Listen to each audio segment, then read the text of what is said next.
हरे कृष्ण। ओम अज्ञानतिमिरान्धस्य ज्ञानाञ्जनशलाकया चक्षुरुन्मिलितं येन तस्मै श्रीगुरवे नमः।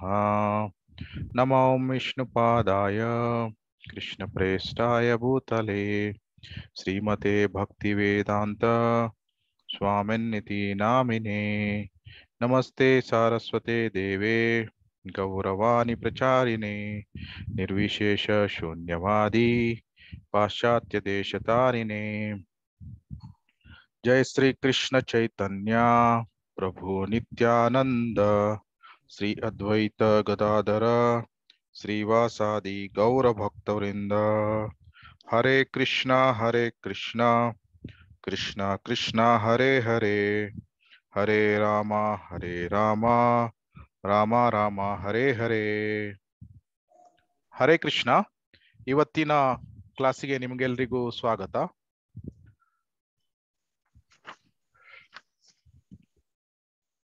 ಇವತ್ತು ಶ್ಲೋಕ 3 ಧೈರ್ಯಾತ್ ಅಂದ್ರೆ ಲಾಸ್ಟ್ ಟೈಮ್ ಸ್ವಯಂ ಪ್ರಕಾಶ್ ಪ್ರಭುಜಿ ಅವರು ನಿಶ್ಚಯಾದ್ ಸ್ವಲ್ಪ ಕವರ್ ಮಾಡಿದ್ರು.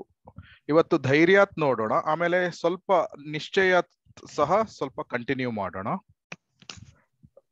ಸೊ ಸ್ಕ್ರೀನ್ ಶೇರ್ ಮಾಡ್ತೇನೆ.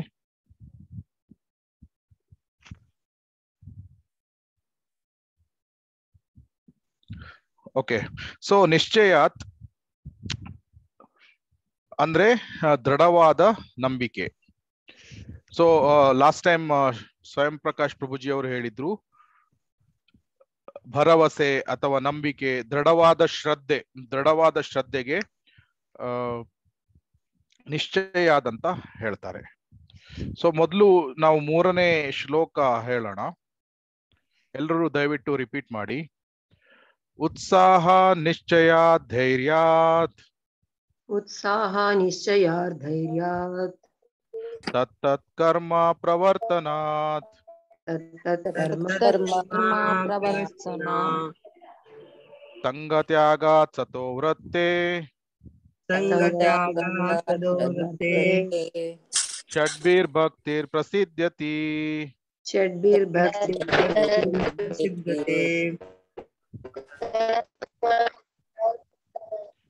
ಅನುವಾದ ಓದ್ತೀರಾ ದಯವಿಟ್ಟು? ಓದ್ಲ ಪ್ರಭುಜಿ?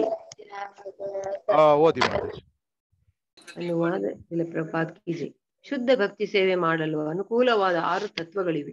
ಉತ್ಸಾಹದಿಂದಿರುವುದು, ಆತ್ಮವಿಶ್ವಾಸದಿಂದ ಪ್ರಯತ್ನ ಪಡುವುದು, ತಾಳ್ಮೆಯಿಂದಿರುವುದು, ಶ್ರವಣಂ ಕೀರ್ತನಂ ವಿಷ್ಣು ಸ್ಮರಣಂ, ಕೃಷ್ಣನ ಬಗೆಗೆ ಶ್ರವಣ ಜಪ ಮತ್ತು ಸ್ಮರಣ ಮೊದಲಾದವುಗಳಿಂದ ನಿಯಂತ್ರಕ ತತ್ವಗಳನ್ನು ಅನುಸರಿಸುವುದು, ಭಕ್ತರಲ್ಲದವರ ಸಹವಾಸವನ್ನು ತೊರೆಯುವುದು ಮತ್ತು ಹಿಂದಿನ ಆಚಾರ್ಯರು ನಡೆದ ಹಾದಿಯಲ್ಲಿ ನಡೆಯುವುದು. ಈ 6 ತತ್ವಗಳ ಅನುಷ್ಠಾನದಿಂದ ಖಂಡಿತವಾಗಿ ಭಕ್ತಿ ಸೇವೆಯಲ್ಲಿ ಸಿದ್ಧಿಯನ್ನು ಪಡೆಯಬಹುದು. ಹರೇ ಕೃಷ್ಣ. ಹರೇ ಕೃಷ್ಣ.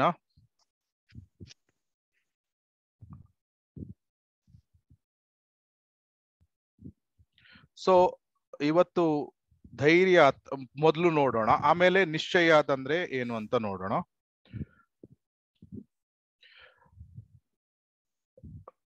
ಈ 6 ವಿಷಯಗಳನ್ನು ನಾವು ಶುದ್ಧ ಭಕ್ತಿಯಲ್ಲಿ ನಾವು ಮಾಡ್ತಾ ಇರುವಾಗ ನಾವು ಭಕ್ತಿ ಸೇವೆಯಲ್ಲಿ ಮುಂದುವರೆದುಕೊಂಡು ಹೋಗಬಹುದು. ಸೊ ಮೊದಲನೆಯದು ಉತ್ಸಾಹದಿಂದ ಇರುವುದು, ಎರಡನೇದು ದೃಢವಾದ ಶ್ರದ್ಧೆಯನ್ನು ಹೊಂದಿರುವುದು, ಆಮೇಲೆ 3ನೇದು ಸಹನಾಶೀಲರಾಗಿ ಇರುವುದು. ಧೈರ್ಯಾತ್ ಅಂದ್ರೆ ಸಹನಶೀಲತೆಯನ್ನು ಹೊಂದಿರುವುದು. ಸೊ ನಾವು ಈ ಹಿಂದೆ ನೋಡಿದ್ವಿ, ಯಾವುದೇ ವಿಷಯದಲ್ಲಿ ಅಂದ್ರೆ ಭಕ್ತಿ ಸೇವೆಯಲ್ಲಿ ನಾವು ಮುಂದುವರೆದುಕೊಂಡು ಹೋಗ್ಬೇಕಾದ್ರೆ ನಮ್ಮ ವರ್ತನೆಗಳು ಅಥವಾ ಗುಣನಡತೆಗಳು ಇದು ತುಂಬಾ ಪ್ರಮುಖವಾಗಿ ಇದೆ. ಸೊ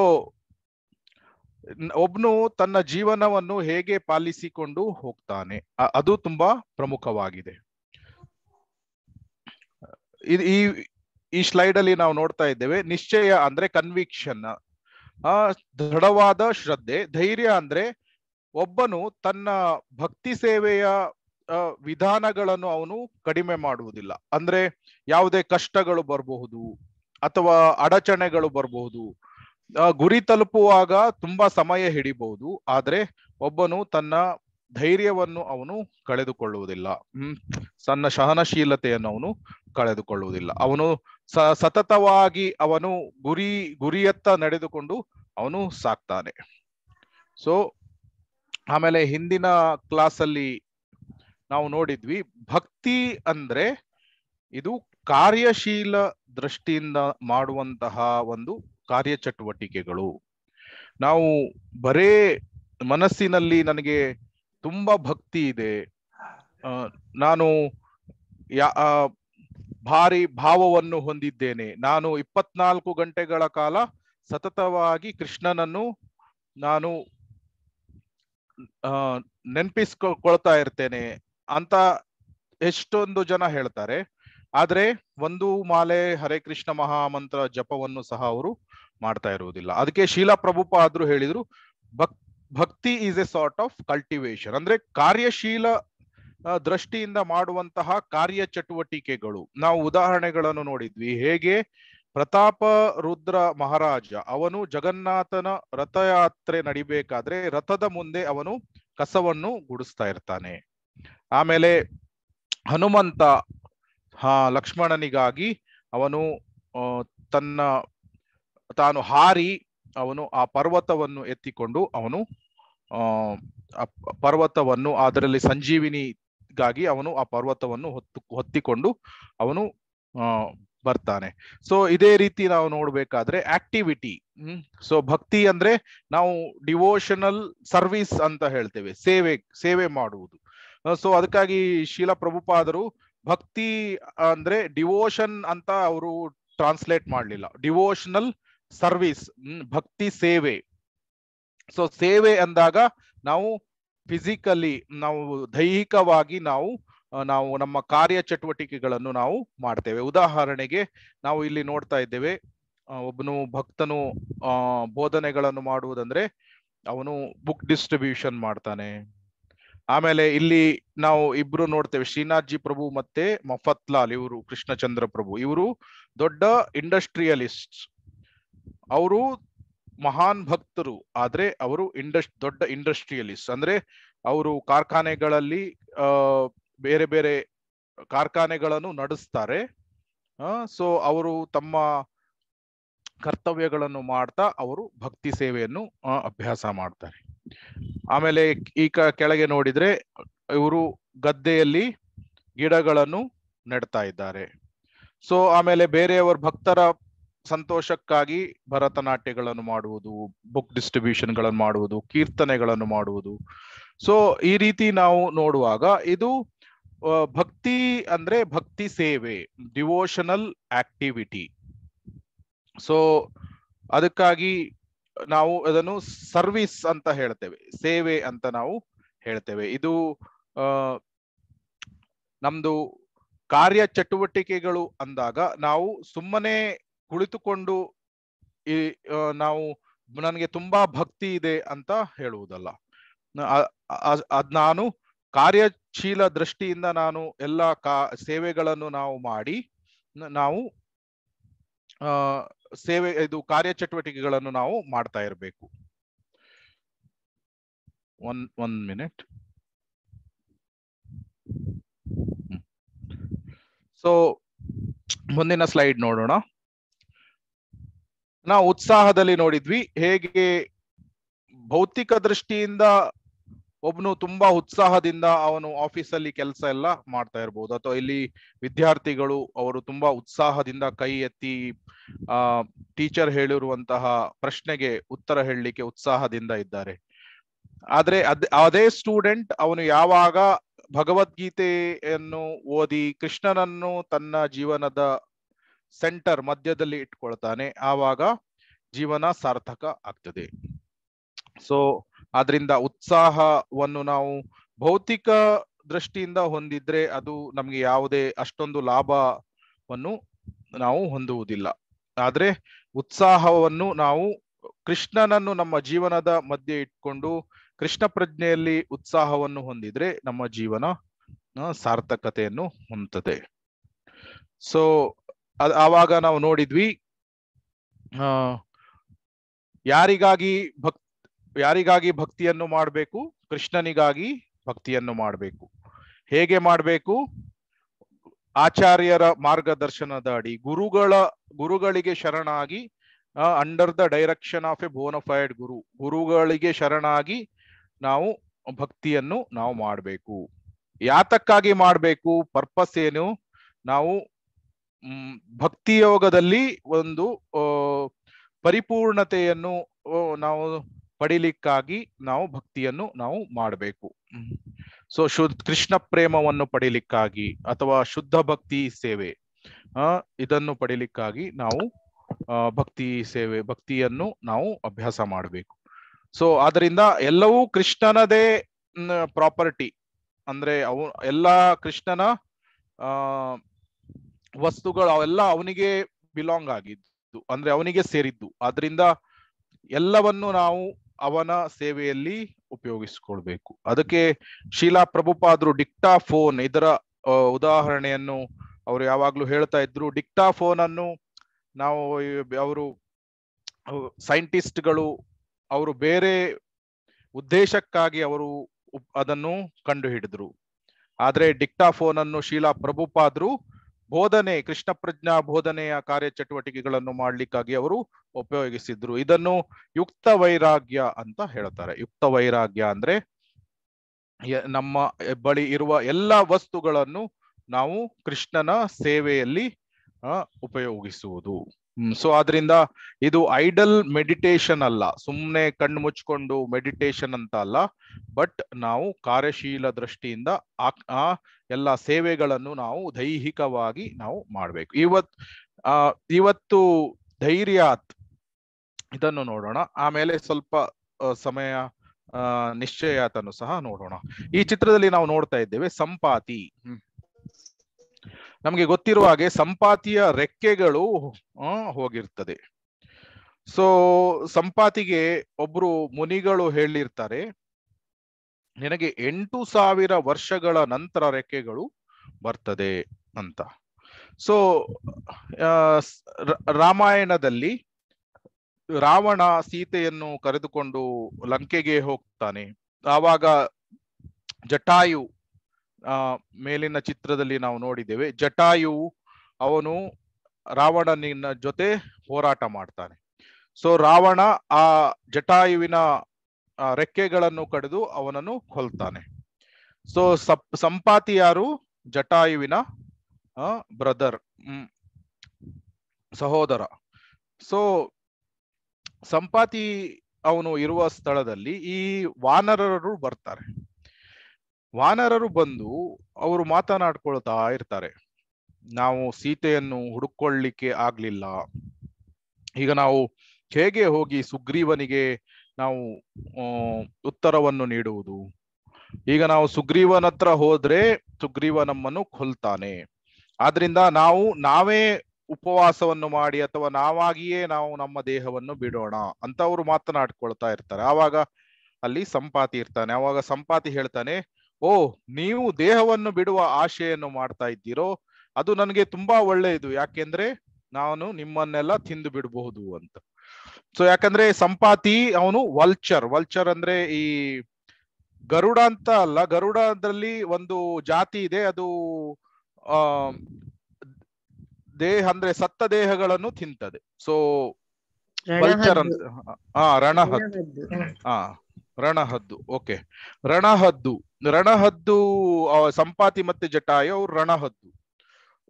ಸೊ ಸಂಪಾತಿ ಹೇಳ್ತಾನೆ, ನಾನು ನಿಮ್ಮನ್ನೆಲ್ಲ ತಿಂದು ಬಿಡಬಹುದು ಅಂತ. ಆವಾಗ ಮಂಗಗಳು ಹೇಳ್ತಾರೆ, ಇದು ಎಲ್ಲಾ ವಿಷಯಗಳು ಕೈಕೇಯಿಯಿಂದ ಆಗಿದೆ. ಕೈಕೇಯಿ ಈ ರೀತಿ ಮಾಡದೇ ಇದ್ರೆ ರಾಮ ಮತ್ತೆ ಸೀತೆ ಅವರು ವನವಾಸಕ್ಕೆ ಬರುವ ಅಗತ್ಯ ಇರಲಿಲ್ಲ. ಆದ್ರೆ ಕೈಕೇಯಿಯಿಂದ ಈಗ ರಾಮ ಮತ್ತು ಸೀತೆ ಇವರು ವನವಾಸಕ್ಕೆ ಬಂದ್ರು. ಅವರು ವನವಾಸಕ್ಕೆ ಬಂದಿದ್ರಿಂದ ಸೀತೆಯ ಅಪಹರಣ ಆಯಿತು ಅಂತ ಈ ರೀತಿ ಅವರು ಮಾತನಾಡ್ಕೊಳ್ತಾ ಇರ್ತಾರೆ. ಆವಾಗ ಸಂಪಾತಿ ಹೇಳ್ತಾನೆ, ನೋಡಿ, ನನ್ನ ಕಣ್ಣು ತುಂಬಾ ಸೂಕ್ಷ್ಮವಾಗಿದೆ, ನನಗೆ ಬಹುದೂರದಲ್ಲಿ ಲಂಕೆ ಕಾಣಿಸ್ತಾ ಇದೆ.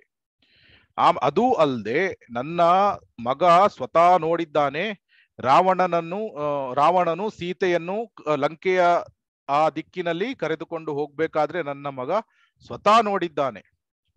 ಆದ್ರಿಂದ ನಾನು ನಿಮ್ಗೆ ಸಹಾಯವನ್ನು ಮಾಡ್ತೇನೆ. ನನಗೆ ಈಗ ರೆಕ್ಕೆಗಳು ಇಲ್ಲ, ನಾನು ರೆಕ್ಕೆಯನ್ನು ಕಳೆದುಕೊಂಡಿದ್ದೇನೆ. ಆದ್ರಿಂದ ನಾನು ದೈಹಿಕವಾಗಿ ಯಾವುದೇ ಒಂದು ಸೇವೆಗಳನ್ನು ನಾನು ನಿಮ್ಗೆ ಮಾಡ್ಲಿಕ್ಕೆ ಆಗ್ತಾ ಇಲ್ಲ. ಆದ್ರೆ ನಾನು ಈ ರೀತಿ ನಿಮಗೆ ಒಂದು ಸೀತೆ ಎಲ್ಲಿ ಹೋಗಿದ್ದಾಳೆ ಅನ್ನುವ ಒಂದು ಸುಳಿವನ್ನು ನೀಡಿ ಕಡೇ ಪಕ್ಷ ನಾನು ಸ್ವಲ್ಪವಾದ್ರೂ ಒಂದು ಸೇವೆಯನ್ನು ಮಾಡ್ತೇನೆ ಅಂತ ವಾನರರಿಗೆ ಸಂಪಾತಿ ಹೇಳ್ತಾನೆ. ಆ ರಾವಣ ಸೀತೆಯನ್ನು ಲಂಕೆಗೆ ಕರೆದುಕೊಂಡು ಹೋಗಿದ್ದಾನೆ. ಆಮೇಲೆ ಆವಾಗ ವಾನರರು ಕೇಳ್ತಾರೆ, ನಿನ್ನ ರೆಕ್ಕೆಗಳು ಏನಾಯ್ತು ಅಂತ. ಆವಾಗ ಸಂಪಾತಿ ಹೇಳ್ತಾನೆ, ನಾನು ಸೂರ್ಯನ ಕಿರಣಗಳು, ಆ ಹೀಟ್, ಪ್ರಕಾಶ ಏನಿದೆ, ಆ ಹೀಟಿಂದ ನನ್ನ ರೆಕ್ಕೆಗಳನ್ನು ನಾನು ಕಳೆದುಕೊಂಡಿದ್ದೇನೆ.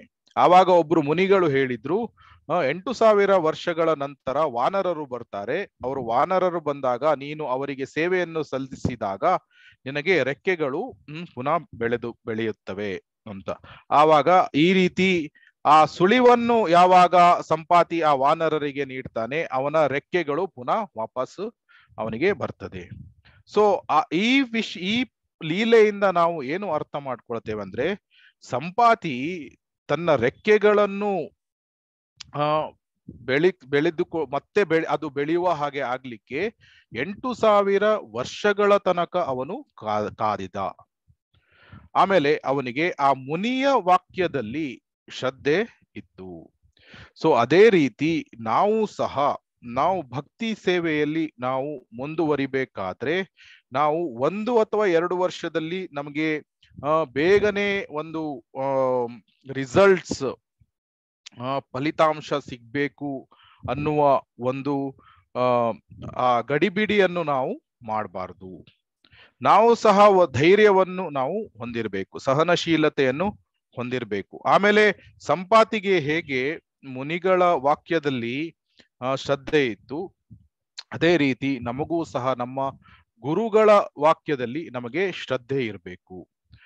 ಗುರುಗಳು ಹೇಳಿರುವುದನ್ನು ನಾವು ಸರಿಯಾಗಿ ನಮ್ಮ ಜೀವನದಲ್ಲಿ ನಾವು ಪಾಲನೆ ಮಾಡಿದ್ರೆ ಒಂದಲ್ಲ ಒಂದು ದಿನ ನಮಗೂ ಸಹ ಯಶಸ್ಸು ಸಿಗುತ್ತದೆ. ನಾವು ಎಷ್ಟೊಂದು ಮಿಲಿಯಗಟ್ಲೆ, ಕೋಟಿಗಟ್ಲೆ ವರ್ಷಗಳಿಂದ ಈ ಭೌತಿಕ ಲೋಕದಲ್ಲಿ ನಾವು ಒಂದು ರೀತಿ ಕೊಳಿತಾ ಇದ್ದೇವೆ. ಪುನರಪಿ ಜನನಂ ಪುನರಪಿ ಮರಣಂ. ಸೊ ಒಂದು ಜನ್ಮ ಮೃತ್ಯು ಜರಾವ್ಯಾಧಿಗಳ ಚಕ್ರದಲ್ಲಿ ನಿರಂತರವಾಗಿ ಹೋಗ್ತಾ ಇದ್ದೇವೆ. ಸೊ ಇಷ್ಟೆಲ್ಲ ಜನ್ಮಗಳನ್ನು ತೆಗೆದುಕೊಂಡು ನಾವು ಒಂದೇ ಜನ್ಮದಲ್ಲಿ ನಾವು ಎಲ್ಲ 1-2 ವರ್ಷದಲ್ಲಿ ಆಗಿ ಬಿಡಬೇಕು ಅನ್ನುವ ಒಂದು ಆ ರೀತಿ ಧೈರ್ಯವನ್ನು ಕಳೆದುಕೊಳ್ಬಾರದು. ನಾವು ಈಗ ಭೌತಿಕ ದೃಷ್ಟಿಯಿಂದ ನೋಡಿದ್ರು ಸಹ ಒಂದು ಮೆಡಿಕಲ್ ಡಿಗ್ರಿ ಮಾಡ್ಲಿಕ್ಕೆ ಅಥವಾ ಒಂದು PhD ಮಾಡ್ಲಿಕ್ಕೆ ಎಷ್ಟು ವರ್ಷ ಬೇಕು? 20ರಿಂದ 25 ವರ್ಷ ಬೇಕು.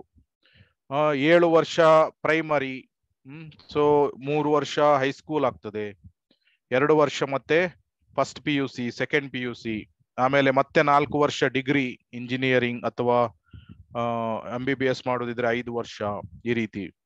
ಸೊ ಆಮೇಲೆ ಮಾಸ್ಟರ್ಸ್ ಮಾಡ್ಲಿಕ್ಕೆ 2 ವರ್ಷ ಬೇಕು.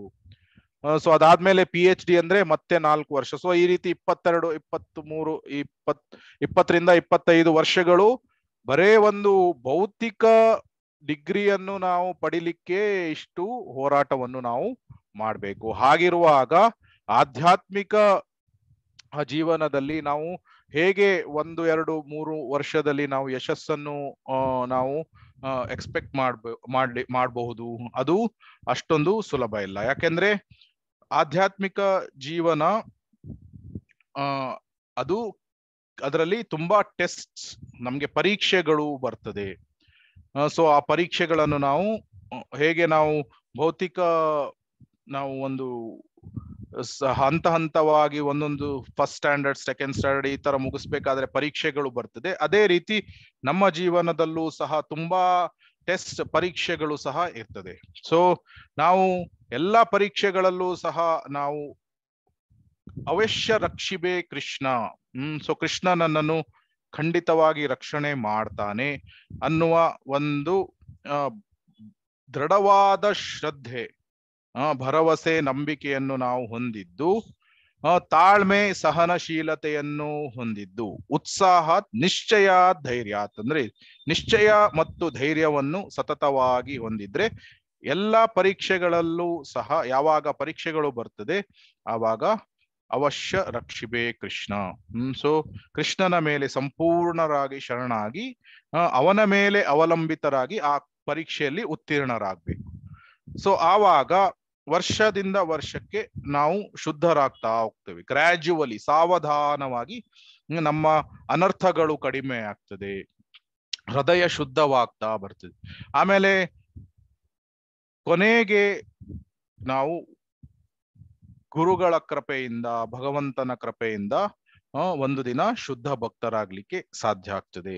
ಸೊ ಆದ್ದರಿಂದ ನಾವು ಯಾವಾಗ್ಲೂ ಧೈರ್ಯವನ್ನು ಹೊಂದಿರಬೇಕು, ಸಹನಶೀಲತೆಯನ್ನು ಹೊಂದಿರಬೇಕು. ಸೊ ತಾಳ್ಮೆ ಅಂತ ಹೇಳ್ತಾರೆ, ಸಹನಶೀಲತೆ, ಧೈರ್ಯ, ಇದು ಯಾತಕ್ಕಾಗಿ ತುಂಬಾ ಪ್ರಮುಖವಾದದ್ದು, ಇದನ್ನು ಅರ್ಥ ಮಾಡ್ಕೊಳ್ಳೋಣ. ನಾವು ಧೈರ್ಯವನ್ನು ಹೊಂದದೇ ಇದ್ರೆ ಸಹಜೀಯತೆ ಅಂತ ಒಂದು ಭಕ್ತಿ ಸೇವೆಯಲ್ಲಿ ಸಹಜೀಯಾಸ್ ಅಂತ ಇರ್ತಾರೆ. ಸಹಜೀಯರ ಬಗ್ಗೆ ಎಷ್ಟು ಜನರಿಗೆ ಗೊತ್ತು? ಸಹಜೀಯ ಅಂದ್ರೆ ಯಾರಿಗಾದ್ರೂ ಗೊತ್ತಾ? ಸಹಜೀಯರು ಅಂದ್ರೆ ವೃಂದಾವನದಲ್ಲಿ ನಾನೇ ಗೋಪಿ, ನಾನೇ ಇದು ಅಂತ ಹೇಳಿ ನಾಟಕ ಆಡ್ತಾ ಎಲ್ಲರನ್ನು ಏಮಾರಿಸ್ತಾರೆ. ಹೌದು, ಅದು ಯಾತಕ್ಕ ಅವರು ಹಾಗೆ ಮಾಡ್ತಾರೆ ಅಂದ್ರೆ ಅದು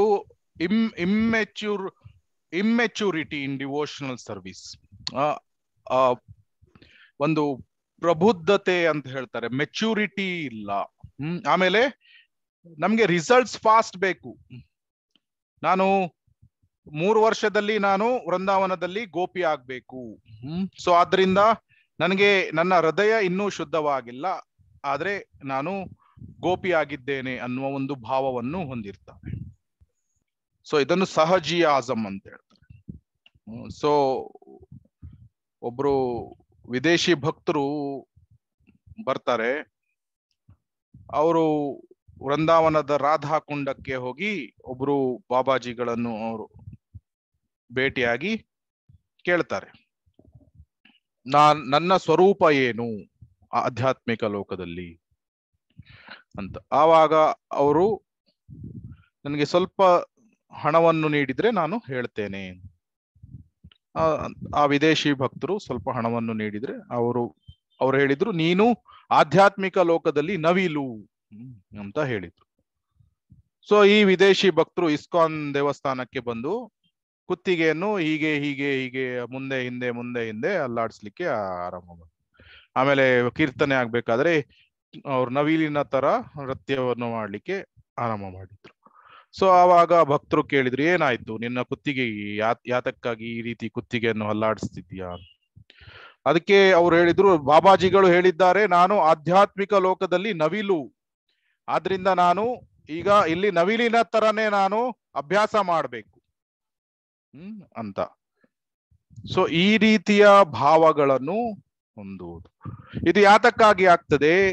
ತಾಳ್ಮೆ ಇಲ್ಲ, ನಮಗೆ ಕ್ವಿಕ್ ರಿಸಲ್ಟ್ಸ್ ಬೇಕು, ನಾನು ಬೇಗನೆ ಗೋಪಿ ಆಗ್ಬೇಕು, ನವಿಲು, ಆಧ್ಯಾತ್ಮಿಕ ಲೋಕದಲ್ಲಿ ನವಿಲು, ಈಗ್ಲೇ ನನ್ಗೆ ನನ್ನ ಸ್ವರೂಪ ಏನು ಅಂತ ಗೊತ್ತಾಗ್ಬೇಕು. ಸ್ವರೂಪ ಸಿದ್ಧಿ ಗೊತ್ತಾಗುವುದು ಭಾವ ಪ್ರೇಮ ಸ್ಟೇಜ್ ಅಲ್ಲಿ. ಸೊ ನಾವು ಅನರ್ಥ ನಿವೃತ್ತಿ ಸ್ಟೇಜ್ ಅಲ್ಲಿ ಇದ್ದುಕೊಂಡು ನಾವು ಆಧ್ಯಾತ್ಮಿಕ ಲೋಕದಲ್ಲಿ ನನ್ನ ಸ್ವರೂಪ ಏನು, ನಾನು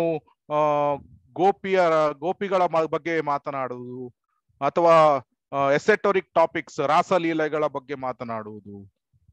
ಆಮೇಲೆ ಕೆಲವರು ಹೇಳ್ತಾರೆ, ಇಸ್ಕಾನ್ ಅಲ್ಲಿ ತುಂಬಾ ಇದು ಬೇಸಿಕ್ ಫಿಲಾಸಫಿ ಮಾತನಾಡ್ತಾರೆ, ನಾವು ವೃಂದಾವನಕ್ಕೆ ಹೋಗಿ ಬೇರೆ ದೇವಸ್ಥಾನಗಳಿಗೆ ಹೋದ್ರೆ ಅಲ್ಲಿ ಗೋಪಿಗಳ ಗೋಪಿಗಳ ಬಗ್ಗೆ ಕಥೆಗಳು ಇರ್ತದೆ, ರಾಸಲೀಲೆಗಳ ಬಗ್ಗೆ ಕಥೆಗಳು ಇರ್ತದೆ, ಇದನ್ನು ಕೇಳೋಣ.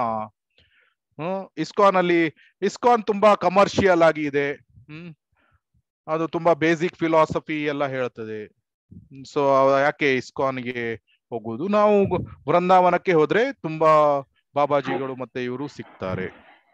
ಸೊ ಅಲ್ಲಿ ನಾವು ಈ ರೀತಿ ರಾಸಲೀಲೆಗಳ ಬಗ್ಗೆ ಕೇಳಬಹುದು. ಇದು ಯಾತಕ್ಕೆ ಆಗ್ತದೆ ಅಂದ್ರೆ ಧೈರ್ಯ ಇಲ್ಲ, ಸಹನಶೀಲತೆ ಇಲ್ಲ. ನಮಗೆ ಎಲ್ಲ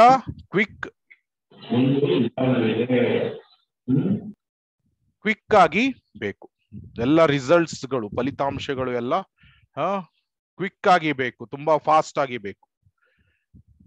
ಸೊ ಈ ರೀತಿಯ ವಿಷಯಗಳನ್ನು ಕೆಲವು ಭಕ್ತರು ಎಕ್ಸ್ಪೆಕ್ಟ್ ಮಾಡ್ತಾರೆ. ಆಮೇಲೆ ನಮ್ಮ ಗುರುಗಳು ಏನೋ ಮಿರಾಕಲ್ ಮಾಡ್ತಾರೆ.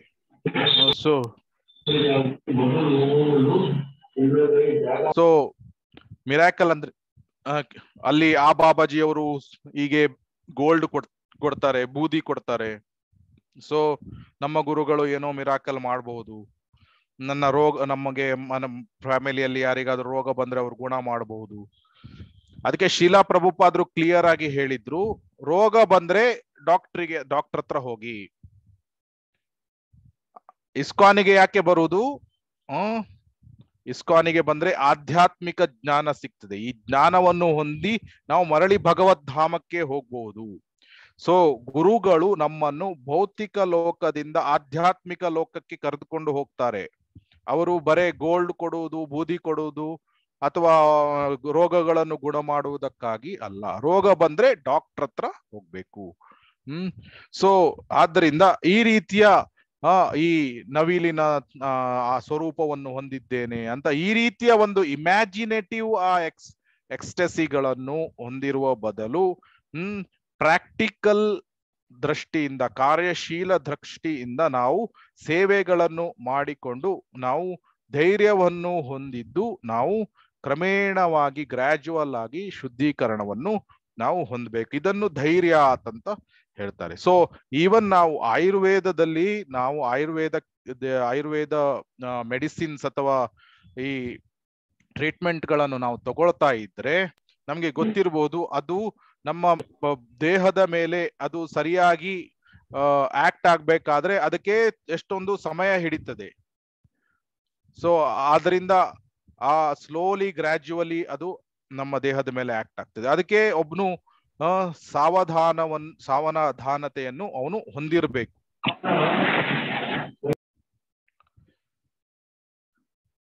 ಕೆಲವರು ಕ್ವಿಕ್ ವೆಯ್ಟ್ ಲಾಸ್ ಅಂತ, ಸೊ ಈಗ ಎಷ್ಟೊಂದು ಡಯಟ್ಸ್ ಗಳು ಅಂತ ಬರ್ತದೆ. ಕ್ವಿಕ್ ವೆಯ್ಟ್ ಲಾಸ್ ವಿದಿನ್ 20 ದಿನಗಳಲ್ಲಿ 10 kg ಕಳೆದುಕೊಳ್ಳಬಹುದು, 20 kg ಕಳೆದುಕೊಳ್ಬಹುದು. ಸೊ ಈ ರೀತಿ ಕ್ವಿಕ್ ವೆಯ್ಟ್ ಲಾಸ್ ಅಥವಾ ಈ ಟೂ ಮಚ್ ಜಿಮ್ ಅಥವಾ ಈ ಎಕ್ಸಸೈಸಸ್ ಗಳನ್ನ ಏನಾದ್ರು ಮಾಡಿದ್ರೆ ಕೆಲವೊಮ್ಮೆ ಅದು ತುಂಬಾ ಅಪಾಯಕಾರಿಯಾಗಿದೆ. ಯಾಕಂದ್ರೆ ಕೆಲವೊಮ್ಮೆ ಜೀವಕ್ಕೆ ಅಪಾಯ,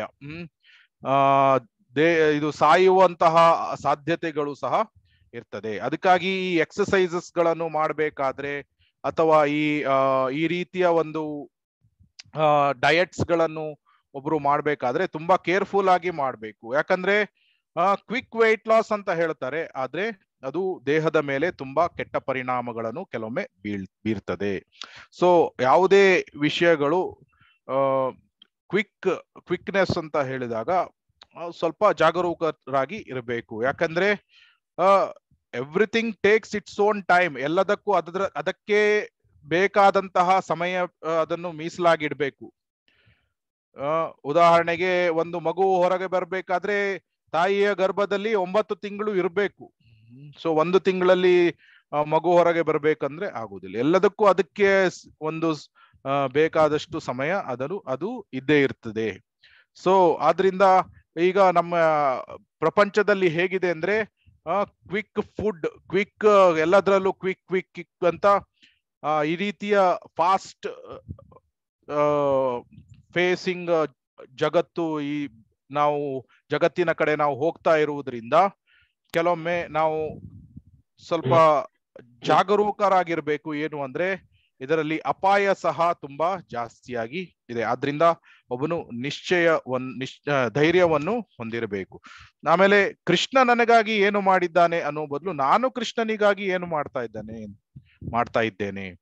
ಕೃಷ್ಣ ನನಗಾಗಿ ಎಲ್ಲವನ್ನು ಕೊಟ್ಟಿದ್ದಾನೆ. ಗಾಳಿ ಕೊಟ್ಟಿದ್ದಾನೆ, ಬೆಳಕು ಕೊಟ್ಟಿದ್ದಾನೆ, ನೀರು ಕೊಟ್ಟಿದ್ದಾನೆ, ತೀರ್ಥಯಾತ್ರೆಗಳನ್ನು ಕೊಟ್ಟಿದ್ದಾನೆ, ಭಕ್ತರನ್ನು ಕೊಟ್ಟಿದ್ದಾನೆ, ಪ್ರಸಾದಗಳನ್ನು ಕೊಟ್ಟಿದ್ದಾನೆ, ಕೀರ್ತನೆ, ಕೃಷ್ಣ ಕಥಾ, ಸೊ ದಿವ್ಯ ನಾಮ, ದಿವ್ಯ ನದಿಗಳು. ಕೃಷ್ಣ ತನ್ನ ವತಿಯಿಂದ ಎಲ್ಲವನ್ನು ನಮಗೆ ಕೊಟ್ಟಿದ್ದಾನೆ. ಸೊ ನಾವು ಕೃಷ್ಣನಿಗೆ ಕೃತಜ್ಞರಾಗಿ ಇರಬೇಕು. ಮತ್ತೆ ನಾವು ಸಹನಾಶೀಲತೆಯನ್ನು, ಧೈರ್ಯವನ್ನು ಹೊಂದಿರಬೇಕು. ಮತ್ತೆ ನಾವು ಭಕ್ತಿ ಸೇವೆಯಲ್ಲಿ ನಾವು ಮುಂದುವರೆದುಕೊಂಡು ಹೋಗ್ಬೇಕು. ಈಗ ಉದಾಹರಣೆಗೆ ಸಣ್ಣ ಮಗಳು ಅವಳು ತಾಯಿಗೆ ಕೇಳ್ತಾಳೆ, ಅಮ್ಮ ನಿನ್ನ ಹೊಟ್ಟೆಯೊಳಗೆ ಏನಿದೆ? ಆವಾಗ ತಾಯಿ ಹೇಳ್ತಾಳೆ, ನನ್ನ ಹೊಟ್ಟೆಯೊಳಗೆ ಒಂದು ಮಗು ಇದೆ. ಓ, ನಿನ್ನ ಹೊಟ್ಟೆಯೊಳಗೆ ಒಂದು ಮಗು ಇದೆಯಾ ಅಂತ ಅವಳು ಆ ಸಣ್ಣ ಒಂದು ಗೊಂಬೆಯನ್ನು ತನ್ನ ಬಟ್ಟೆಯ ಕೆಳಗೆ ಇಟ್ಕೊಂಡು ಅವಳು ಸಹ ಹೊಟ್ಟೆಯನ್ನು ದೊಡ್ಡದಾಗಿ ತೋರಿಸಿ, ನನ್ನ ಹೊಟ್ಟೆಯಲ್ಲೂ ಮಗು ಇದೆ ನೋಡು ಅಮ್ಮ ಅಂತ ಹೇಳಿದ್ರೆ, ಸೊ ಇದು ರಿಯಾಲಿಟಿ ನಮ್ಗೆ ಏನೋ ಗೊತ್ತಿದೆ. ಸೊ ಆ ಮಗುವಿಗೂ ಸಹ ಮಗು ಆಗ್ಬೇಕಾದ್ರೆ ಮಗಳು ದೊಡ್ಡವಳಾಗ್ಬೇಕು. ಕಲ್ತಾದ್ಮೇಲೆ ಮದುವೆ ಆಗ್ತದೆ. ಮದುವೆ ಆದ್ಮೇಲೆ ಸ್ವಲ್ಪ ಸಮಯ ಕಾದ್ಮೇಲೆ ಅವಳು ಸಹ ಗರ್ಭಿಣಿ ಆಗ್ತಾಳೆ. ಆಮೇಲೆ ಅವಳಿಗೆ ಮಗು ಆಗ್ತದೆ. ಸೊ ಅದೇ ರೀತಿ ಎಲ್ಲ ವಿಷಯದಲ್ಲೂ ಸಹ ನಾವು ಧೈರ್ಯವನ್ನು, ಸಹನಶೀಲತೆಯನ್ನು ನಾವು ಹೊಂದಿದ್ರೆ ಅದು ಸಮಯ ಬಂದಾಗ ಎಲ್ಲವೂ ತನ್ನಿಂದ ತಾನೇ ಭಗವಂತನ ಕೃಪೆಯಿಂದ ನಮಗೆ ಸಿಗ್ತದೆ. ನಾವು ಯಾವಾಗ ನಮ್ಮ ಪ್ರಯತ್ನವನ್ನು ನಾವು ಮಾಡ್ತೇವೆ, ಆವಾಗ ಭಗವಂತ ನಮಗೆ ತಕ್ಕ ಫಲವನ್ನು ನಮಗೆ ನೀಡ್ತಾನೆ. ಸೊ ಅದಕ್ಕಾಗಿ ಹೇಳ್ತಾರೆ, ಇಂಗ್ಲಿಷ್ ಅಲ್ಲಿ ಒಂದು ಸೇಯಿಂಗ್ ಇದೆ, ಏನಂದ್ರೆ Rome was not built in a day ಅಂತ ಹೇಳ್ತಾರೆ. ರೋಮ್ ಸಿಟಿಯನ್ನು ಒಂದೇ ದಿನದಲ್ಲಿ ಕಟ್ಟಲಿಲ್ಲ. ಎಷ್ಟೋ 50-100 ವರ್ಷಗಳ ಎಷ್ಟೋ ಅದು ತುಂಬಾ ನೂರಾರು ವರ್ಷಗಳ ಇತಿಹಾಸ ಇದೆ. ಸೊ ಅದರಿಂದ ಯಾವುದೇ ಒಂದು ವಿಷಯಕ್ಕೆ ಅದು ಸಮಯ ಬೇಕು. ಒಬ್ಬನು ಇಂಟರ್ವ್ಯೂಗೆ ಹೋಗಿ ಅವನು ಸಿಲೆಕ್ಟ್ ಆಗ್ತಾನೆ. ಆವಾಗ ಅವರು ಮ್ಯಾನೇಜರ್ ಕೇಳ್ತಾರೆ, ನೀನ್ ಏನ್ ಎಕ್ಸ್ಪೆಕ್ಟ್ ಮಾಡ್ತಾ ಇದ್ಯಾ, ನಮ್ಮ ಕಂಪನಿಯಿಂದ ಏನ್ ಎಕ್ಸ್ಪೆಕ್ಟ್ ಮಾಡ್ತಾ ಇದ್ಯಾ? ಅವಾಗ ಅವನು ಹೇಳ್ತಾನೆ, ನೀವು ಸ್ಯಾಲ್ರಿ ಎಷ್ಟು ಕೊಡ್ತೀರಿ ಅಂತ. ಅವಾಗ ಮ್ಯಾನೇಜರ್ ಇಷ್ಟು ಸ್ಯಾಲ್ರಿ ಕೊಡ್ತೇವೆ. ಹಾಗಾದ್ರೆ ನನ್ಗೆ ನೆಕ್ಸ್ಟ್ ಪ್ರಮೋಷನ್ ಯಾವಾಗ ಸಿಗ್ತದೆ? 5 ವರ್ಷಗಳ ನಂತರ ಪ್ರಮೋಷನ್ ಸಿಗ್ತದೆ. ಪ್ರಮೋಷನ್ ಸಿಕ್ಕಿದ ಮೇಲೆ ನಾನು ಒಳ್ಳೆ ಪರ್ಫಾರ್ಮೆನ್ಸ್ ಮಾಡಿದ್ರೆ ನನಗೆ ಮತ್ತೆ ನೆಕ್ಸ್ಟ್ ಸ್ಯಾಲ್ರಿ ಹೈಕ್ಸ್ ಎಲ್ಲ ಯಾವಾಗ ಸಿಗ್ತದೆ? ಸ್ಯಾಲ್ರಿ ಹೈಕ್ಸ್ ಪ್ರತಿ ವರ್ಷ ಇಷ್ಟಿಷ್ಟು ಇರ್ತದೆ. ಸೊ ಟೀಮ್ ಲೀಡ್ ಪೊಸಿಷನ್ ಈ 5 ವರ್ಷಗಳ ನಂತರ ಟೀಮ್ ಲೀಡ್ ಪೊಸಿಷನ್ ಆದ್ಮೇಲೆ ನೆಕ್ಸ್ಟ್ ಪ್ರಮೋಷನ್ ಯಾವಾಗ ಸಿಗ್ತದೆ? 10 ವರ್ಷಗಳ ನಂತರ. ಹಾಗಾದ್ರೆ ಆವಾಗ ಪ್ರಾಜೆಕ್ಟ್ ಮ್ಯಾನೇಜರ್ ಆಗ್ತೀಯಾ? ಪ್ರಾಜೆಕ್ಟ್ ಮ್ಯಾನೇಜರ್ ಆದ್ಮೇಲೆ ಮತ್ತೆ ಯಾವಾಗ ಪ್ರಮೋಷನ್ ಸಿಗ್ತದೆ ಅಂದಾಗ ಮ್ಯಾನೇಜರ್ ಹೇಳ್ತಾನೆ, ನಿಲ್ಲು, ನೀನು ಇಷ್ಟೊಂದು ಮುಂದೆ ಆಲೋಚನೆ ಮಾಡ್ತಿದ್ಯಾ, ಮೊದಲು ಕಂಪನಿ ಜಾಯಿನ್ ಆಗು, ಇಲ್ಲಿ ನಿನ್ನ ಪರ್ಫಾರ್ಮೆನ್ಸ್ ಅನ್ನು ತೋರಿಸು, ಆಮೇಲೆ ನಿನ್ನ ಪರ್ಫಾರ್ಮೆನ್ಸ್ ಪ್ರಕಾರ ನಿನಗೆ ಕ್ರಮೇಣವಾಗಿ ಯಾವಾಗ ಪ್ರಮೋಷನ್ ಸಿಗ್ಬೇಕು ಅದು ನಾವು ಕೊಡ್ತೇವೆ. ಅದಕ್ಕೆ ನೀನು ಸಹನಶೀಲತೆಯನ್ನು ಹೊಂದಿರಬೇಕು. ಇಂಟರ್ವ್ಯೂದಲ್ಲೇ ಯಾವಾಗ ಪ್ರಾಜೆಕ್ಟ್ ಮ್ಯಾನೇಜರ್ ನೆಕ್ಸ್ಟ್ ಪ್ರಮೋಷನ್ ಸಿಗ್ತದೆ ಅಂತ ಕೇಳಿದ್ರೆ ಅದಕ್ಕೆ ಸರಿಯಾಗಿ ಉತ್ತರ ನೀಡ್ಲಿಕ್ಕೆ ಆಗುವುದಿಲ್ಲ. ಅದಕ್ಕೆ ಮೊದಲು ಕೆಲಸವನ್ನು ಮಾಡಬೇಕು. ಸೊ ಅದೇ ರೀತಿ ಭಕ್ತಿ ಸೇವೆಯಲ್ಲೂ ಸಹ ನಾವು ನಮ್ಮ ಸೇವೆಗಳನ್ನು ನಾವು ಮಾಡಬೇಕು. ನಮ್ಮ ಸಾಧನೆಯನ್ನು ನಾವು ಸರಿಯಾಗಿ ಮಾಡಬೇಕು.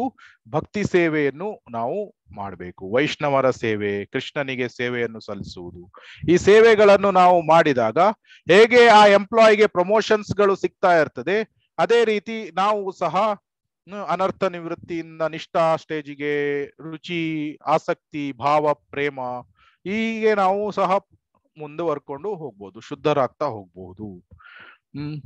ಸೊ ಅದು ಬಿಟ್ಟು ನನಗೆ 3-4 ವರ್ಷದಲ್ಲಿ ಯಶಸ್ಸು ಸಿಗಬೇಕು ಅಂದ್ರೆ ಅದು ಸಾಧ್ಯವಿಲ್ಲ. ಸಾಧ್ಯ ಇರಬಹುದು, ಆದ್ರೆ ಅದು ನಾವು ಧೈರ್ಯವನ್ನು ನಾವು ಹೊಂದಿರಬೇಕು. ಅದು ಎಕ್ಸೆಪ್ಷನಲ್ ಕೇಸಸ್ ಇರಬಹುದು. ಎಕ್ಸೆಪ್ಷನಲ್ ಅಂದ್ರೆ ಕೆಲವು ಎಕ್ಸೆಪ್ಷನ್ಸ್ ಗಳು ಇರ್ತದೆ. ಉದಾಹರಣೆಗೆ ಧ್ರುವ ಮಹಾರಾಜರು, ಅವರಿಗೆ 6 ತಿಂಗಳಲ್ಲಿ ಯಶಸ್ಸು ಸಿಕ್ತು. ಕೆಲವು ಎಕ್ಸೆಪ್ಷನ್ಸ್ ಗಳು ಇರ್ತದೆ. ಆದ್ರೆ ಇನ್ ಜನರಲ್ ನಾವು ಮಾತನಾಡ್ಬೇಕಾದ್ರೆ ಬಹುಬೇಗ ನಮ್ಗೆ ಯಶಸ್ಸು ಸಿಗ್ಬೇಕಂದ್ರೆ ಅದು ತುಂಬಾ ಕಷ್ಟ ಆಗ್ತದೆ. ಆದ್ರಿಂದ ನಾವು ಧೈರ್ಯವನ್ನು ನಾವು ಹೊಂದಿರಬೇಕು. ಅದಕ್ಕಾಗಿ ಶಿಲಾ ಪ್ರಭುಪಾದರು ಹೇಳ್ತಾರೆ, ಒಬ್ಬಳು ಹೆಂಡತಿ ಮದುವೆ ಆದ ತಕ್ಷಣ ನನಗೆ ಮಗು ಬೇಕು ಅಂತ ಹಠ ಹಿಡಿದು ಕೂತ್ಕೊಂಡ್ರೆ ಆಗೋದಿಲ್ಲ. ಮೊದಲು ಆ ಹೆಂಡತಿ ಗಂಡನಿಗೆ ಸೇವೆಯನ್ನು ಸಲ್ಲಿಸ್ಬೇಕು. ಆಮೇಲೆ ಹೀಗೆ ಸೇವೆಯನ್ನು ಸಲ್ಲಿಸ್ಬೇಕಾದ್ರೆ ರಿಲೇಶನ್ಶಿಪ್ ಸ್ಟ್ರಾಂಗ್ ಆಗ್ತಾ ಬರ್ತದೆ. ಆವಾಗ ಒಂದು ದಿನ ಅವಳು ಗರ್ಭಿಣಿ ಆಗ್ತಾಳೆ. ಆಮೇಲೆ 9 ತಿಂಗಳ ನಂತರ ಮಗು ಜನಿಸ್ತದೆ. ಸೊ ಹೀಗೆ ಅದಕ್ಕೂ ಸಹ ಸಮಯ ಹಿಡಿತದೆ. ಸೊ ಆದ್ದರಿಂದ ಶೀಲಾ ಪ್ರಭುಪಾದರು ನಾವು ಅವರ ಕೃಷ್ಣ ಪ್ರಜ್ಞೆಯ ಒಂದು ಆಂದೋಲನವನ್ನು ಅವರು ಸ್ಥಾಪನೆ ಮಾಡ್ಬೇಕಾದ್ರೂ ನಾವು ಅವರ ಅರ್ಲಿ ಡೇಸ್ ಅಲ್ಲಿ ನಾವು ನೋಡಿದಾಗ ಅವರು ತುಂಬಾ ಒಂದು ಧೈರ್ಯವನ್ನು ಹೊಂದಿದ್ರು, ಸಹನಶೀಲತೆಯನ್ನು ಹೊಂದಿದ್ರು. ಯಾಕಂದ್ರೆ ಹಿಪ್ಪೀಸ್ ಅವರು ಹೋದಾಗ ಅವರು ಮೊದಲು ಪ್ರೀಚ್ ಮಾಡಿದ್ದು ಹಿಪ್ಪೀಸ್ ಗಳಿಗೆ.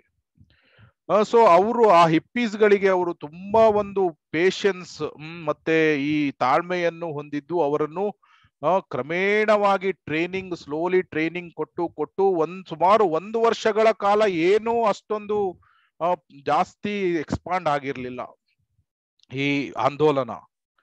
ಆಮೇಲೆ ಅವರಿಗೆ ಎಲ್ಲ ಟ್ರೈನಿಂಗ್ ಕೊಟ್ರು, ಧೋತಿ ಹೇಗೆ ಉಟ್ಕೊಳ್ಬೇಕು, ಆಮೇಲೆ ಮೃದಂಗವನ್ನು ಹೇಗೆ ಬಾರಿಸ್ಬೇಕು, ಕರತಾಲವನ್ನು ಹೇಗೆ ಬಾರಿಸ್ಬೇಕು, ಆರತಿಯನ್ನು ಹೇಗೆ ಮಾಡಬೇಕು, ಎಲ್ಲವನ್ನು ಅವರಿಗೆ ಸಾವಧಾನದಿಂದ ಅವರಿಗೆ ಹೇಳಿಕೊಟ್ರು.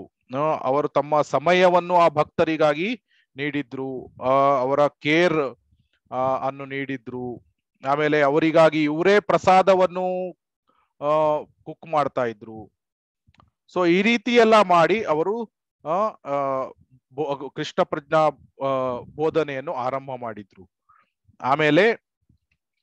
ಆಮೇಲೆ ನಮ್ಗೆ ಗೊತ್ತು ಹೇಗೆ 12 ವರ್ಷದಲ್ಲಿ ಇದು ವಿಶ್ವದಾದ್ಯಂತ ಕೃಷ್ಣ ಪ್ರಜ್ಞಾ ಆಂದೋಲನ ಹರಡ್ತು.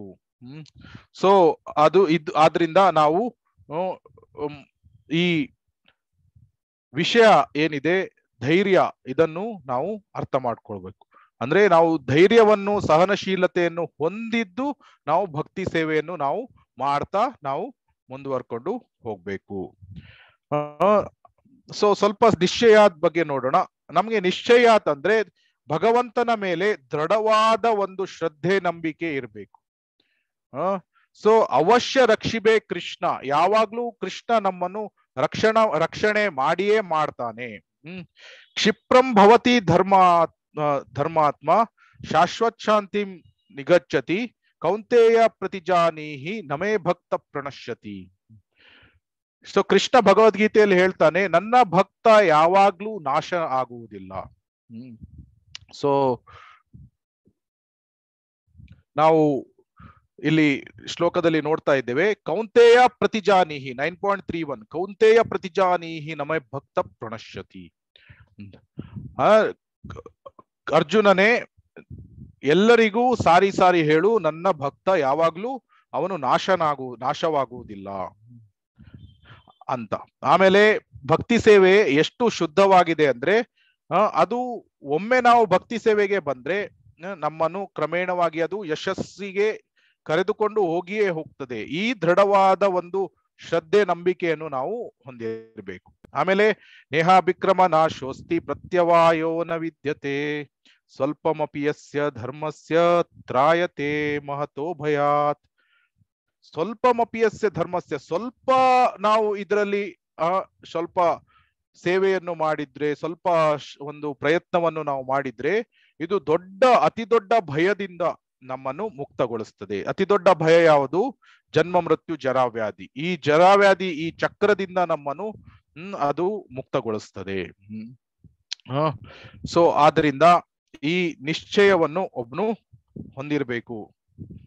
ಕೆಲವರಿಗೆ ಓನ್ ಹೌಸ್ ಇರ್ತದೆ, 2 ಮನೆಗಳಿರ್ತದೆ, ಬ್ಯಾಂಕ್ ಅಲ್ಲಿ ತುಂಬಾ ದುಡ್ಡು ಇರ್ತದೆ, ಸೊ ಎಲ್ಲಾ ಮಕ್ಕಳು ಸೆಟ್ಲ್ ಆಗಿರ್ತಾರೆ. ಆದ್ರೂ ಸಹ ಆಂಗ್ಸೈಟಿ ಮಾಡ್ತಾರೆ, ವರಿ ಮಾಡ್ತಾರೆ, ಟೆನ್ಷನ್ ಗಳನ್ನು ಮಾಡ್ತಾ ಇರ್ತಾರೆ.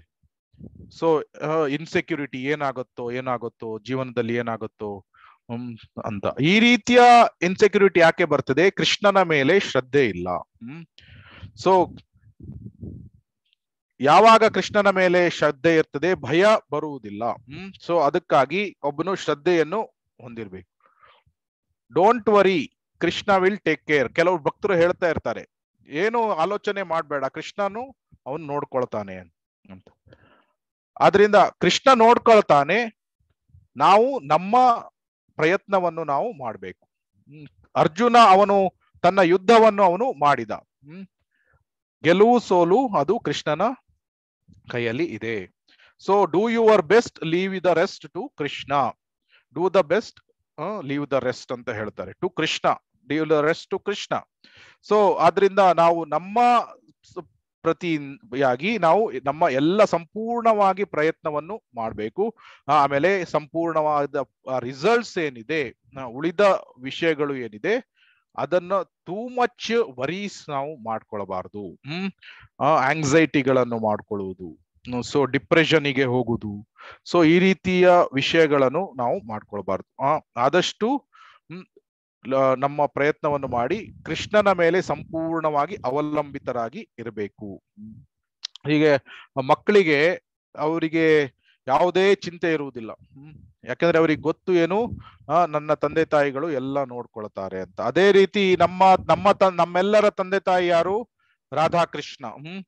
ಸೊ ನಾವು ಆದ್ರಿಂದ ನಮ್ಮ ಎಲ್ಲಾ ವರೀಸ್ಗಳನ್ನು ನಮ್ಮ ಸುಪ್ರೀಂ ಫಾದರ್ ಮದರ್ ರಾಧಾಕೃಷ್ಣ ಅವರ ತಲೆ ಮೇಲೆ ಹಾಕಿ ನಾವು ಸಹ ನಿಶ್ಚಿಂತತೆಯಿಂದ ಇರಬೇಕು. ನಮ್ಮ ಕೆಲಸಗಳನ್ನು ನಾವು ಕರ್ತವ್ಯಗಳನ್ನು 100% ಚೆನ್ನಾಗಿ ಮಾಡಿ ನಿಶ್ಚಿಂತತೆಯಿಂದ ಇರಬೇಕು. ನಮ್ಮ ನಿಶ್ಚಿಂತತೆಯಿಂದ ನಮ್ಮ ಭಕ್ತಿ ಸೇವೆಯನ್ನು ಅಭ್ಯಾಸ ಮಾಡಿಕೊಂಡು ನಾವು ಹೋಗ್ಬೇಕು. ಸೊ ಹೇಗೆ ನಾವು